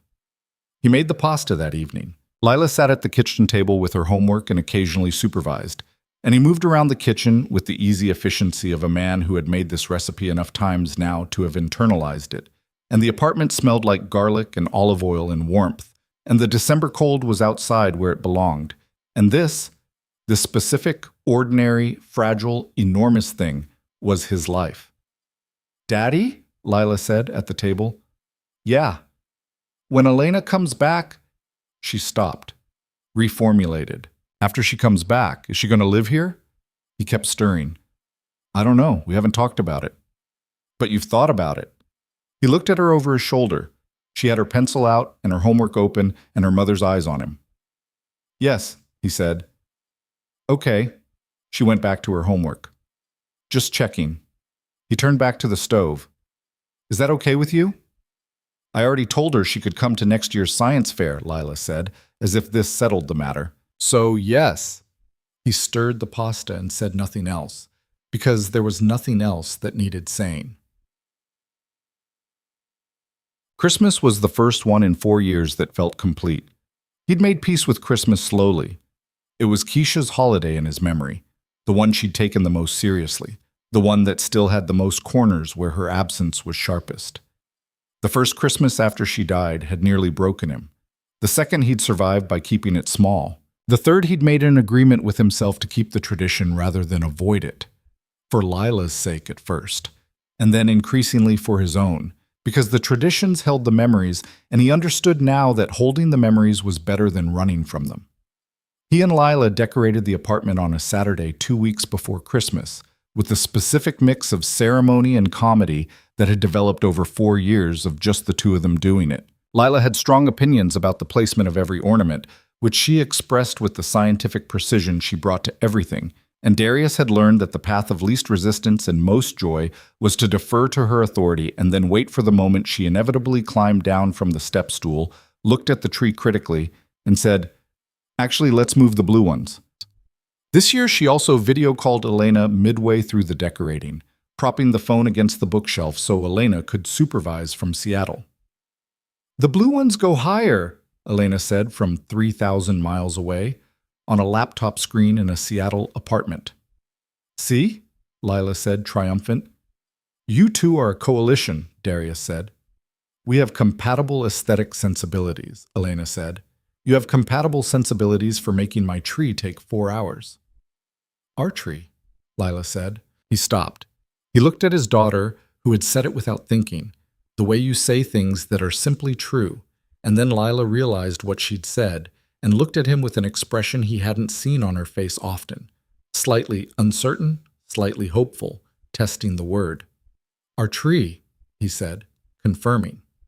Lila nodded once, satisfied, and climbed back up to move the blue ornaments. On the laptop screen, Elena's expression was that thing again.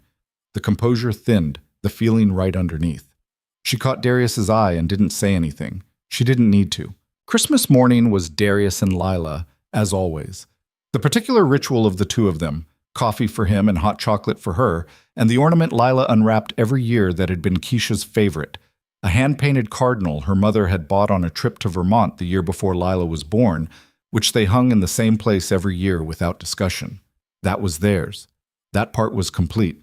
But that evening, Elena video called from Seattle, and Darius had set his laptop on the kitchen table, and they'd eaten dinner together across the miles. Her takeout from a Japanese place near her apartment, his roast chicken, Lila's insistence on eating Christmas dinner while wearing her best sweater because the occasion demanded it. And it had been warm and easy and real in the way that only things built over time can be. 20 days, Elena said. 19, Lila corrected. She's been counting, Darius said. I've been counting, Lila confirmed without embarrassment. Elena smiled at the camera, and Darius saw in her face the same thing he felt. The proximity of something long-waited, the particular anticipation of a return that had been earned by distance. January moved slowly and then all at once. The program's final assessment spanned 3 days in the second week of January. Practical examinations, written components, a case study presentation before a panel that included 2 working hospital technicians who asked questions in the blunt, specific way of practitioners rather than educators. Darius had prepared for it the way he prepared for everything that mattered, systematically, without excess, with the focused intensity that he'd learned years ago was more reliable than inspiration. He passed with distinction. The phrase appeared in his results email in the same flat institutional font as everything else the program had sent him for 14 months, and he read it 3 times before he believed it.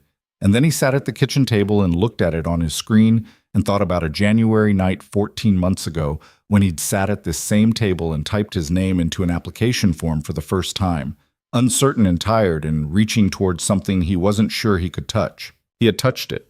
The program supervisor, Dr. Perrin, called him personally. I want to tell you directly, she said without preamble. I've been supervising this program for 9 years. You're in the top 5% of graduates I've seen. Not this cohort. Total. 9 years. He was quiet. Carter, she said in her no-patience voice, the correct response is to say thank you and believe it. Thank you, he said. I'm working on believing it. Work faster. A pause. Boston General is lucky to have you. Don't let them forget that. He spent the rest of the day in a muted state of private emotion that he couldn't entirely sort into categories. Pride was in there. Clean, simple, earned. Gratitude, which was more complex and ran through more people. The specific bittersweet note that accompanied every achievement now. The voice that said, Keisha, I wish you could see this and had learned to coexist with joy rather than displace it. He texted Constance, who responded within 4 seconds. Distinction, obviously. Now go celebrate. You've been studying for 14 months. You deserve to eat a real dinner. He texted his study group, who responded with a long thread of congratulations and several photographs of people holding up their own results. He texted Elena, distinction. She called before he could put the phone down. Say it again, she said. Distinction. Darius Carter.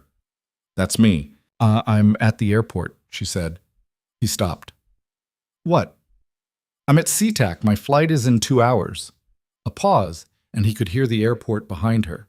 The boarding announcements. The particular sound of a departure hall. I moved my return up by 2 days.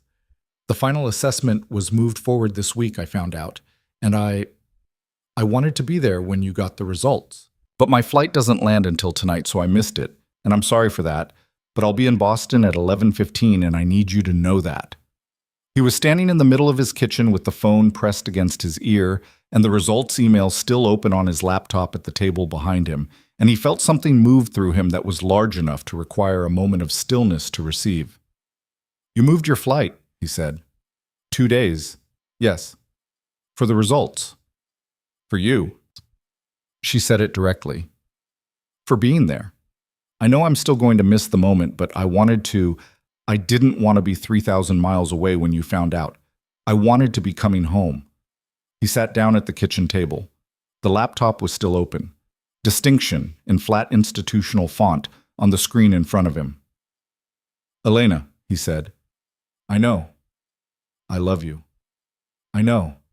I love you too. A gate announcement behind her. I have to board. 11:15 American Airlines Terminal B. I'll be there, he said. He was. He picked up Lila from Mrs. Ibarra's at 9:30, and she came into the hallway with her coat already on, which meant she'd been watching the clock. "When does it land?" she asked. 11:15. "We have time to get coffee." "You don't drink coffee." "I drink hot chocolate. Same principle." She looked at him. "You're wearing the navy jacket. Is that okay?" She assessed him with the expression she reserved for things that required genuine thought. "It's the right jacket," she decided. "Come on." They drove to Logan through the January city. The streets quiet at this hour. The city in its late-night configuration, the harbor visible briefly from the elevated highway, black and cold and enormous. Lila sat in the passenger seat with her hands in her lap and was unusually quiet, which Darius understood was not absence but presence. She was holding the importance of the night in the way she held important things, with the full-body attention she normally gave to bioluminescence research and deep questions about loyalty. At 9:50, he was at his kitchen table, and at 11:15, he was at Terminal B arrivals at Logan International, standing at the barrier with Lila beside him, both of them in their coats in the airport cold, watching the sliding glass doors that separated the public area from the arrivals corridor.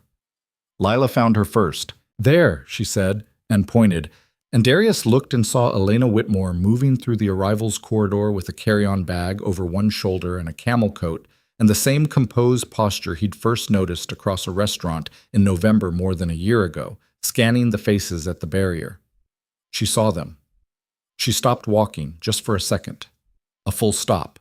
The way you stop when your body needs a moment to process something the mind has already recognized. Then she was moving again, faster, and the barrier was right there, and she came through the gap and Lila moved first. 12 years old, science fair veteran, bioluminescence expert, loyalty philosopher, and she walked straight into Elena and held on. Elena put her bag down and held Lila with both arms, and something in her face that had been held for 14 months let go all at once. Darius waited because this moment was Lila's, and Lila had earned it, and he watched his daughter and the woman who had walked across a restaurant to not let him leave quietly hold on to each other in the arrivals hall of Logan Airport at 11:30 at night.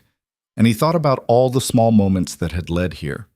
The breadbasket, the coffee on Newberry Street, the science fair anglerfish diagram, the pancakes with 3 eggs, the Thursday calls and the December rooftop, and the distinction in flat institutional font. Then Lila pulled back and looked at Elena and said, with complete Lila composure, "You're late." Elena laughed, wet-eyed, genuine, exhausted. "My connection was delayed in Chicago." "I know, I tracked the flight." Lila picked up Elena's bag. "Come on, I'm carrying this." And she walked ahead, 12 years old and sovereign, carrying the bag of the woman who asked real questions, and Darius stepped forward into the space she'd left, and Elena looked at him for a moment, just a moment, the full inventory again. And then he put his arms around her and she came in close, and he felt her exhale against his shoulder.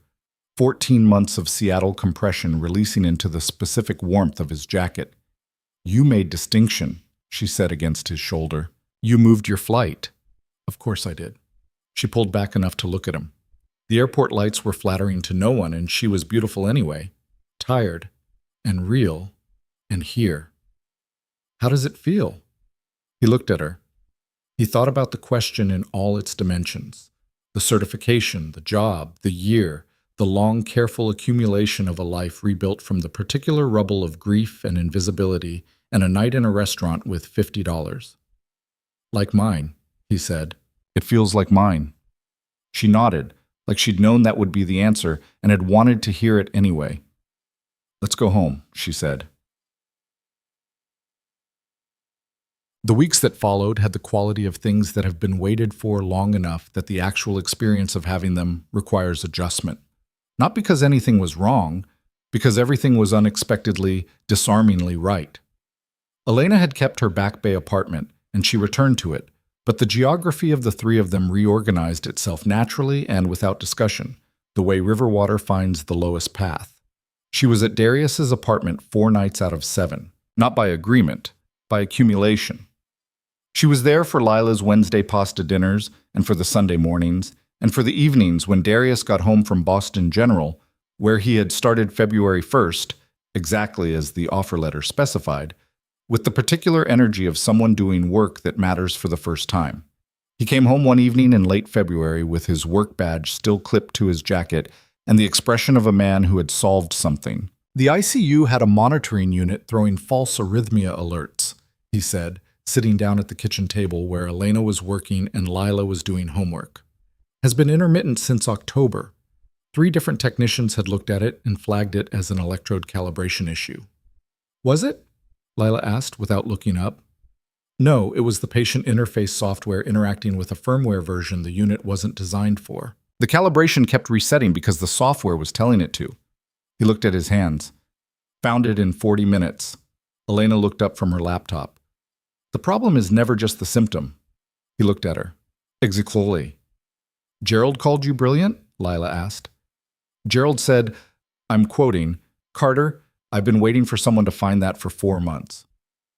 I've been saying that since the science fair, Lila said. You always find the problem. It's your thing. He looked at his daughter and the woman across the table from him and felt, in the kitchen that had been the site of so many significant moments over the past 14 months, the specific sensation of a life that fit. It hadn't fit before. He'd been living in it, but it hadn't fit. There had always been something structurally wrong, some place where the load-bearing elements were misaligned and you could feel it in the ceiling and in the floor if you knew what to feel for. He knew what to feel for. He'd spent his career finding the fault in systems. The fault was gone. The building was solid. Elena closed her laptop. I want to tell you both something. They looked at her. She had that quality of contained significance, the tone she used when something large had been decided internally and she was now transmitting it externally. The board approved a new initiative this week, she said.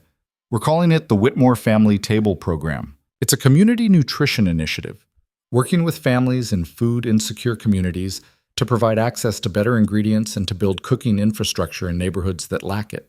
She paused. My grandmother believed that feeding people well was one of the most serious things a person could do. This is the company doing that directly. Not just selling products, actually building something in communities. She looked at Darius.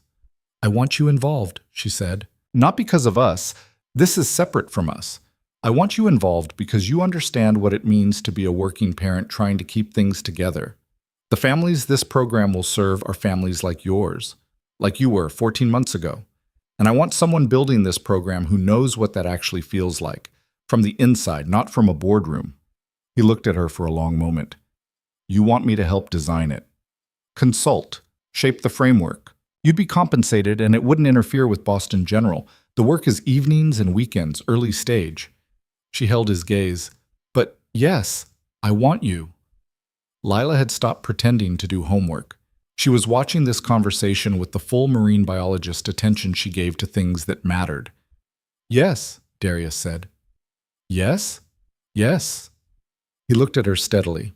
I know what I would have needed 14 months ago. I know what the families you're trying to reach look like from the inside. If you want that, I want to give it to you. Elena nodded. Something settled in her expression. The particular satisfaction of someone who has built something that has arrived where it was meant to go. Also, Lila said, with the calm authority of someone who had been waiting for her moment, I have some ideas about community education components. If you want them. Elena turned to her. I absolutely want them. Lila opened a notebook she'd clearly had ready. I've been thinking about nutritional science as a gateway to STEM engagement for kids in under-resourced communities. The food is the entry point, but the actual learning outcome is scientific literacy. She looked up. I have a framework. Darius looked at his 12-year-old daughter, who had a framework. He looked at the woman across the table who was already leaning forward to read it. He thought about a night in November, more than a year ago, when he had sat alone at a table set for 2 and received a text message that told him what kind of man he was. He thought about who had been right. He looked at Lila's notebook. He looked at Elena's face, lit with the genuine interest she'd had since the first anglerfish diagram. He looked at this kitchen, this table, this ordinary and extraordinary intersection of lives that had found each other by accident in the way all the best things are found, by showing up, by not leaving quietly, by cracking 3 eggs instead of 2. He reached across the table and turned Lila's notebook so he could see it too. Let's hear the framework, he said. Spring came to Boston the way it always did, arguing with winter for 3 weeks before finally winning and then arriving all at once, as if to make up for the delay. March brought the first real warmth, tentative and apologetic, the kind of warmth that made you want to be outside but kept you guessing. By April, the public garden had its tulips back, and the swan boats were on the water, and the city had shed its winter posture, the tucked chins and hunched shoulders, and was moving again with the open, unhurried quality of people who had survived something and were quietly grateful. Darius noticed all of it. He noticed it differently than he had before, with a specificity that came from having spent a year and a half moving through the world, with his attention fully deployed, unable to afford the distraction of coasting. When you were carrying a full-time job and a certification program and a 12-year-old in a long-distance relationship through a Boston winter, you didn't have the luxury of not noticing things. The attention had become a habit. The habit had become a way of being. He walked to the tee on a Thursday morning in April with his Boston General badge in his jacket pocket and the particular ease of a man who had been doing a job for 2 months and had found his rhythm in it. The work was what he'd expected and more than he'd expected simultaneously, technically demanding in the ways the program had prepared him for, and demanding in ways the program hadn't anticipated, which were the human ways. The ways of being a presence in a hospital where the equipment you maintained was keeping people alive, and the people in the rooms knew it. He'd learned the floors. He knew which nurses ran tight ships and which ran looser ones, and what each needed from him when they called. He'd learned the particular communication style of surgeons, direct, efficient, zero tolerance for ambiguity, which suited him fine because he communicated the same way. He'd learned that Gerald Osei, 22 years in the field, was the most reliable source of practical knowledge in the building and drank terrible coffee with the conviction of someone who had decided the quality was irrelevant. "You're still making that face when you see the coffee," Gerald told him in late February. "I'm working on it," Darius said. "You'll stop making it by year 3. Everyone does." He poured a cup of the terrible coffee and pushed it toward Darius with the authority of a man who understood initiation. "Drink it. It's a rite of passage." He drank it. He made the face. Gerald looked satisfied. He liked Gerald. He liked the work. He liked coming home with the specific tiredness of a person who had spent their energy on something that mattered, which was a categorically different tiredness from the one he'd been carrying for 15 years. That tiredness had been the fatigue of function, of maintaining, sustaining, keeping things running for other people's benefit with no clear line between the effort and his own life. This tiredness had an address. It belonged somewhere. He was building something. He could see it. The Whitmore Family Table Program had its first planning session in March, in the conference room at Whitmore Foods' Boston office, and Darius sat at a table with Elena's program development team. A nutritionist named Dr. Reyes, a community outreach coordinator named Marcus, and an education specialist named Joanna. And he talked about what it was like to be a working single parent navigating a food system that was not designed for you. He talked about the calculus, the specific arithmetic of a Tuesday evening when you had 40 minutes between getting home from work and Lila needing to be in bed at a reasonable hour and $30 for the week's groceries. And the question wasn't what was healthy, but what was fast and cheap and still something a child would eat. He talked about the particular shame of standing in a grocery store aisle comparing unit prices for 15 minutes. He talked about the way food insecurity wasn't always about having nothing. It was often about having just enough to make choices that felt like failures. Dr. Reyes, who had been a nutritionist for 18 years, listened to all of it without interrupting, and when he finished, she said, "That's the first time someone in a planning session has described it from the inside in a way that I can actually build a program from." "He does that," Elena said from the other end of the table. She was looking at him with the expression that was hers, the one that was proud and warm and slightly private, not for the room, but visible to him. "He says the actual thing." The session ran 2 hours over schedule. Lila's framework, which she had presented to Elena in the kitchen in February, in a spiral notebook with color-coded section dividers that suggested she'd been developing it for longer than she'd let on, became the foundation of the program's youth education component. Marcus, the community outreach coordinator, had read her notes and said he wanted to meet the person who wrote them. "She's 12, Elena said. "I figured," Marcus said. "I still want to meet her." They arranged a video call. Lila appeared on Marcus's screen in her good sweater, having apparently decided this was professional in nature, and she explained her nutritional science as STEM gateway theory with the fluency and authority of someone who had been thinking about it for months and was relieved to finally have an appropriate audience. Marcus, who had a master's degree in community education and had been running outreach programs for a decade, took notes. When the call ended, he looked at Elena and said, "She should present this at the program launch." Elena looked at Darius. Darius thought about his 12-year-old daughter presenting her framework at a program launch for a major food company's community initiative. He thought about who she was and what she was capable of, and the specific way she held herself when she was in her fullest element, certain, calm, with Keisha's eyes and his posture and something entirely her own underneath both. "Ask her," he said. "If she wants to." She wanted to. April moved through them the way spring does when you're happy, generously, with warmth that keeps surprising you. The three of them had found a rhythm that nobody had formally designed and that worked precisely because of that.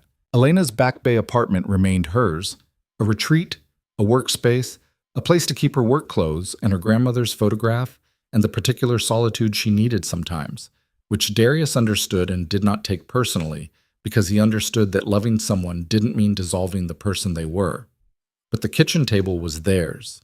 The Sunday mornings were theirs. The pasta dinners and the Lila-supervised decorating and the long conversations at 9:30 when the city had gone quiet, and there was nothing required of either of them except to be present.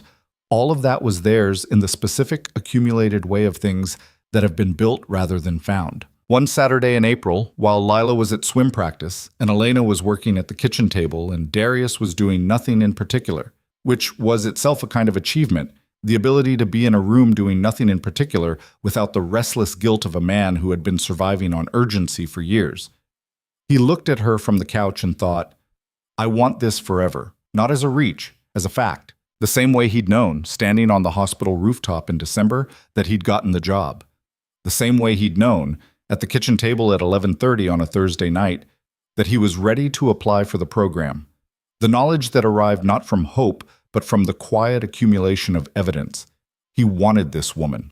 He wanted this life. He wanted to choose it formally and completely, in the way that some things deserve to be formally and completely chosen. He didn't say any of this out loud. Not yet. He held it for a while the way he held equipment problems before he moved on them, looking at it from all angles, making sure he understood what he was doing and why, making sure it was right. It was right. He called his sister Vanessa in Baltimore 2 days later. They talked every few weeks. Vanessa was 3 years older, a nurse practitioner, the person who had driven up from Baltimore to be with him in the hospital when Keisha died, and had stayed for a week, and had never once asked him to be okay before he was.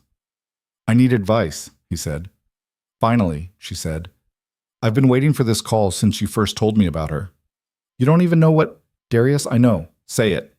He said it. She was quiet for a moment, and then she said, "Tell me about what you're thinking." He told her. She listened with the particular quality of attention she'd always had, the clinical and the personal simultaneously, the ability to hear both what was said and what it meant. "The restaurant," she said when he'd finished. "Yeah." "The same one." "Yeah." A pause. "That's—" She stopped. "Keisha would have—" She stopped again. He heard her collect herself. "She would have wanted this for you," Vanessa said finally. "That's all. That's the only thing I need to say about that." He held the phone and looked at the water stain on the kitchen ceiling, which he had finally gotten around to fixing in February and which was no longer there, but which he still sometimes looked at, out of habit, out of the way memory attaches itself to specific coordinates. "I know," he said. "Then do it," Vanessa said. "Stop thinking and do it." "I'm going to." "When?" "I'm working on the timing." "Darius." Her voice had the tone she'd perfected over 35 years of being his older sister. "The timing is never going to be perfect. You know that better than anyone." He did. He knew it from grief and from boiler rooms and from a night in a restaurant with $50, when the worst possible timing had somehow been exactly right. He told Lila first. He'd thought carefully about the order, about what it meant to Lila to be consulted rather than informed, to be part of the decision rather than a recipient of it. She was 12 and she was perceptive, and she had set our tree in December, and she had called Elena from swim practice when she found a research paper about tidal patterns and wanted to talk about it, and she had a framework in a spiral notebook with color-coded dividers. She deserved to be asked. He asked her on a Sunday evening in late April when Elena had gone back to her apartment for the night, and it was just the two of them in the kitchen with the remains of dinner and the easy quiet of a Sunday winding down. "I want to ask Elena to marry me," he said. Lila was quiet for a moment. She turned her water glass slowly. "When?" she asked.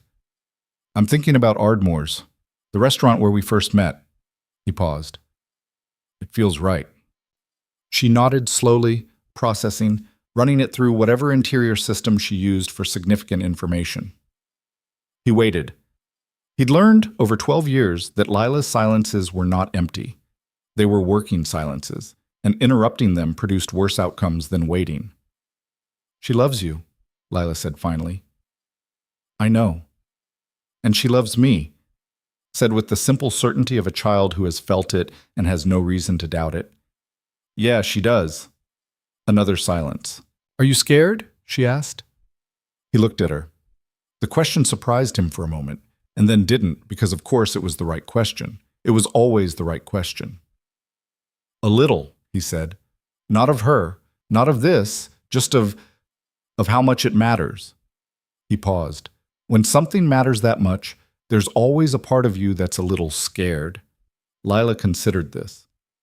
"Mom always said the things that mattered most were the scariest," she said. She said it the way she mentioned her mother, matter-of-factly, from love, without flinching.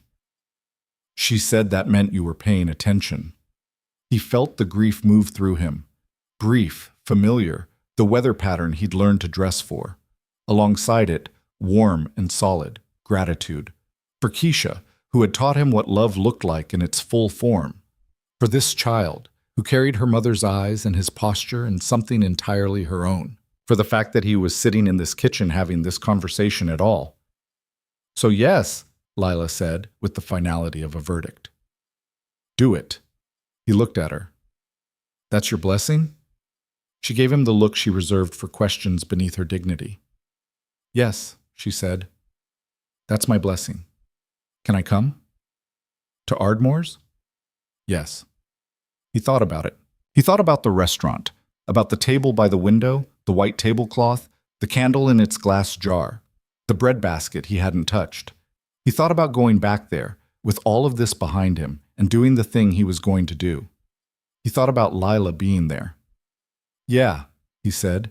"You can come." She nodded, satisfied. Done. She picked up her water glass and drank, and then said, "Also, I'm going to need something to wear, something that isn't the good sweater. We'll go shopping." "Saturday?" "Saturday." She nodded again, apparently having resolved the entire matter to her satisfaction, and picked up her book. He watched his daughter read in the kitchen they'd made theirs, and felt the enormous ordinary weight of everything he had and the specific clean intention of the thing he was about to do. He made the reservation on a Monday, the same table by the window. He'd called ahead and asked for it specifically, and the hostess had said, of course, in the tone of someone who handled special requests daily and found them routine. He'd said nothing about why. He'd just reserved it for 3 for a Saturday in May for 7 o'clock. He bought the ring on a Wednesday. He'd gone alone to a jeweler on Newberry Street that Vanessa Breeze had recommended. A small place, not flashy, the kind of store that smelled like wood and time and quiet attention. He'd told the jeweler what he was looking for. Something that wasn't overstated, something that was as close to permanent as a material object could be, something that said, I chose this deliberately and completely. The jeweler had shown him 3 options. He'd known on the second one. He'd known the way he knew things, cleanly, without deliberation, the diagnosis arriving before the analysis. He carried it in his jacket pocket for 3 days before Saturday, and the weight of it was a specific private pleasure. The way a decision feels after it's been made, when the uncertainty is resolved, and what remains is simply the doing. He told no one except Vanessa, who texted him the morning of, "Don't overthink it. Say what's true. She already knows." He texted back, "I know," and then, "Thank you for everything." She sent back a photograph, the 2 of them, he and Vanessa, at Christmas 12 years ago, when he was 25 and she was 28, and they were still learning what their adult relationship looked like, both of them grinning at the camera with the unguarded ease of people who had not yet met their full sorrows. He looked at it for a moment. Mems. He thought about how much had happened to the man in that photograph since then, and how little he recognized him from here, and how entirely he would trade nothing. He put the phone in his pocket and went to find his daughter. Lila had, characteristically, approached the shopping expedition with research. She had identified 3 stores, ranked them by relevance to the occasion, and presented her findings over breakfast Friday morning with the efficiency of someone who had already made the decision and was simply communicating it. She wore a navy dress she picked in 11 minutes flat, the speed of someone who knew exactly what they were looking for and recognized it immediately. And she stood in front of the mirror in the store and turned once, assessed, and said, "This is the one." "It's perfect," Darius said. "I know." She looked at him in the mirror. "You're wearing the navy jacket. Is there another option?" "No," she said. It was always the right jacket. Saturday evening, they drove to Ardmore's together, Lila in her navy dress and Darius in his navy jacket, both of them quiet in the car in the way of people preparing for something significant. Lila had her hands folded in her lap and was looking out the passenger window at the spring city, the back bay in May, with the trees fully out now, the light long and golden at 7 o'clock, the street doing its warm evening thing with couples and dog walkers, and the general ease of a city that has made it through another winter. "Are you nervous?" Lila asked. "Yes." "Is it the good nervous?" He thought about the question. He thought about arriving 11 minutes early at this same restaurant in November more than 2 years ago, nervous in a way that lived behind his sternum and hummed at a frequency only he could hear.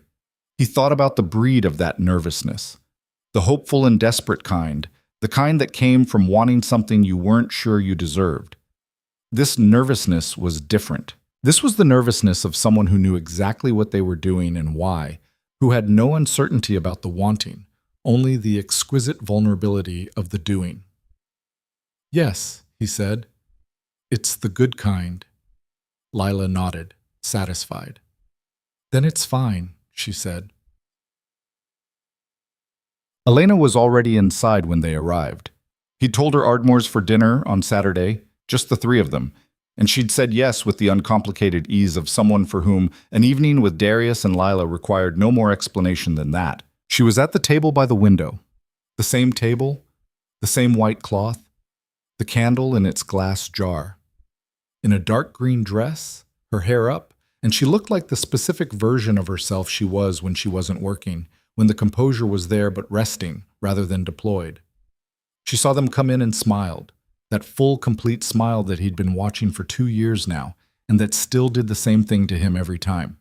They sat. The server came. Lila ordered immediately and with authority. Darius ordered the pasta. "The pasta," Elena noted. "I earned the pasta," he said. "You made me the pasta," she said. "I feel I should note that this is a full circle moment. Everything about tonight is a full circle moment." She looked at him with the quick precision that meant she'd heard something in his tone. He held her gaze and gave her nothing yet, and she accepted this with the patience she'd developed for him, the knowledge that he did things in the order he needed to do them, and that waiting was not the same as being kept from something. They ate. The food was what it always was, good, carefully made, the kind of cooking that took its ingredients seriously the way Margaret Whitmore had believed cooking should. Lila ate her salmon with the focused appreciation of someone who had definite opinions about food, which she did, having absorbed them partly from Elena over 2 years of Saturday mornings and kitchen table conversations. They talked about the program launch, which was 6 weeks away. Marcus had finalized the community partnerships. Dr. Reyes had approved the nutritional curriculum. Lila's youth education component had been presented to the full program board the previous week and had received, as Marcus put it, the most enthusiastic response I've seen in 9 years of program development. "They want to expand it," Elena said. "The youth component. Roll it out in the second-year program."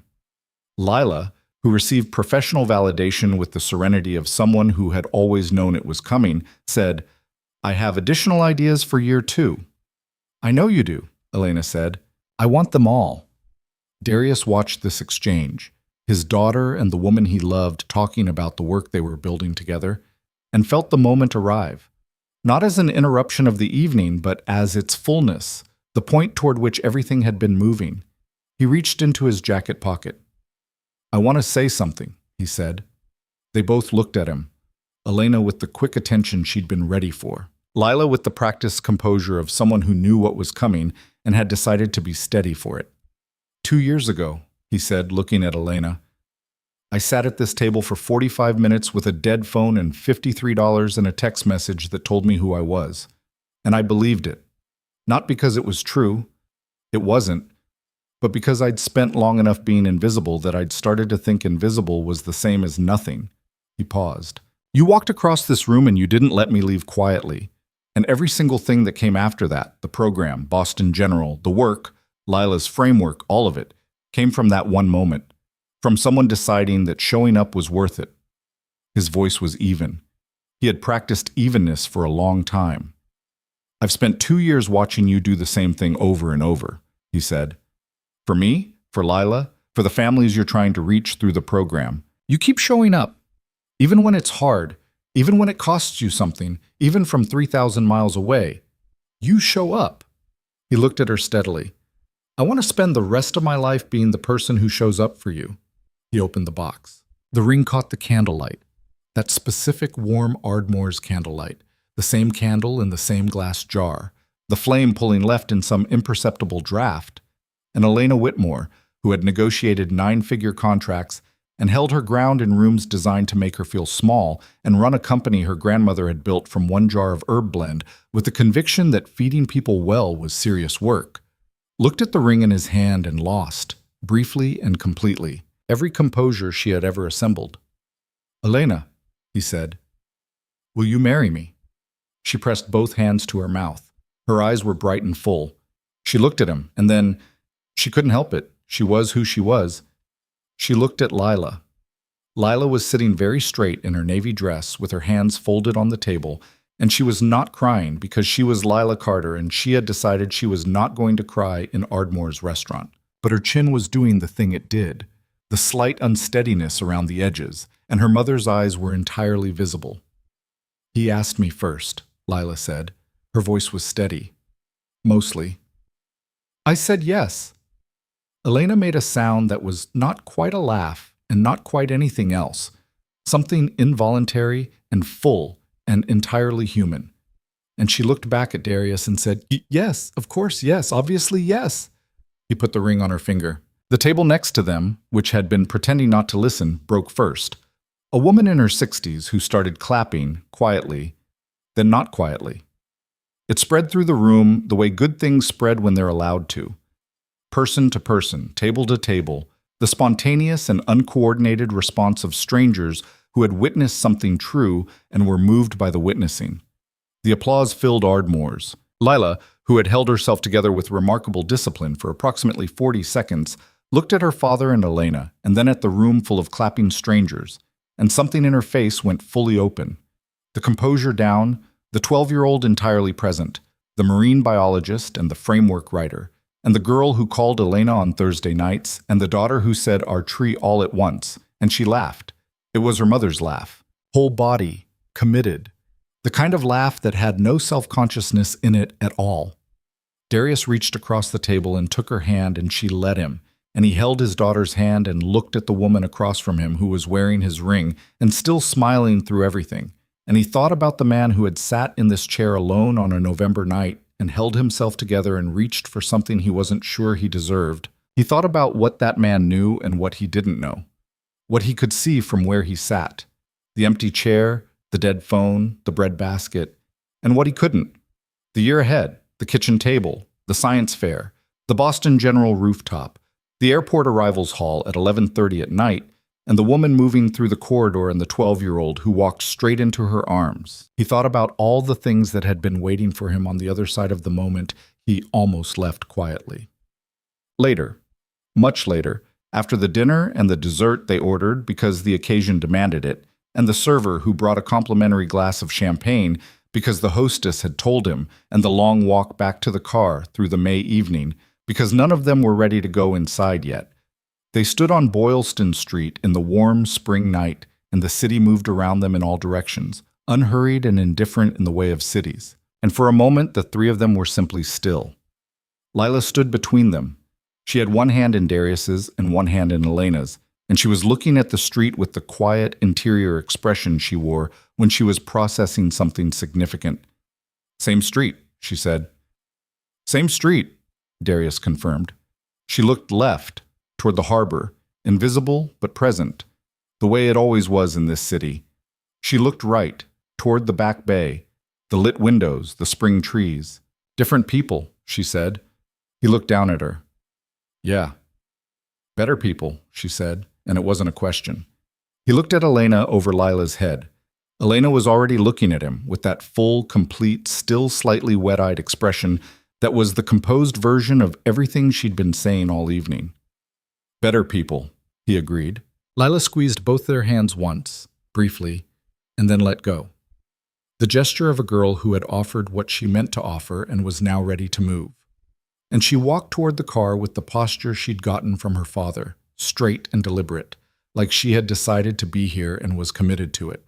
Darius and Elena walked a step behind her, and Elena found his hand in the spring dark, and he held it, and the city did its city thing all around them.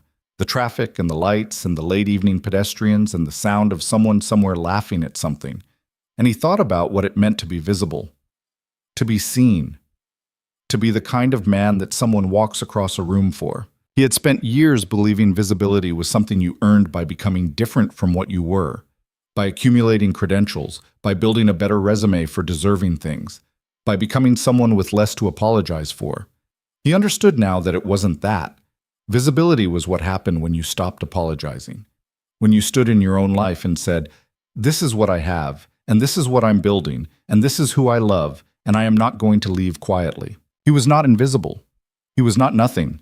He was Darius Carter, medical equipment technician, father of the girl with the bioluminescence framework, builder of programs that fed families and taught children that science started with dinner, the man who had sat alone in a restaurant and then built a life that made the sitting alone make sense.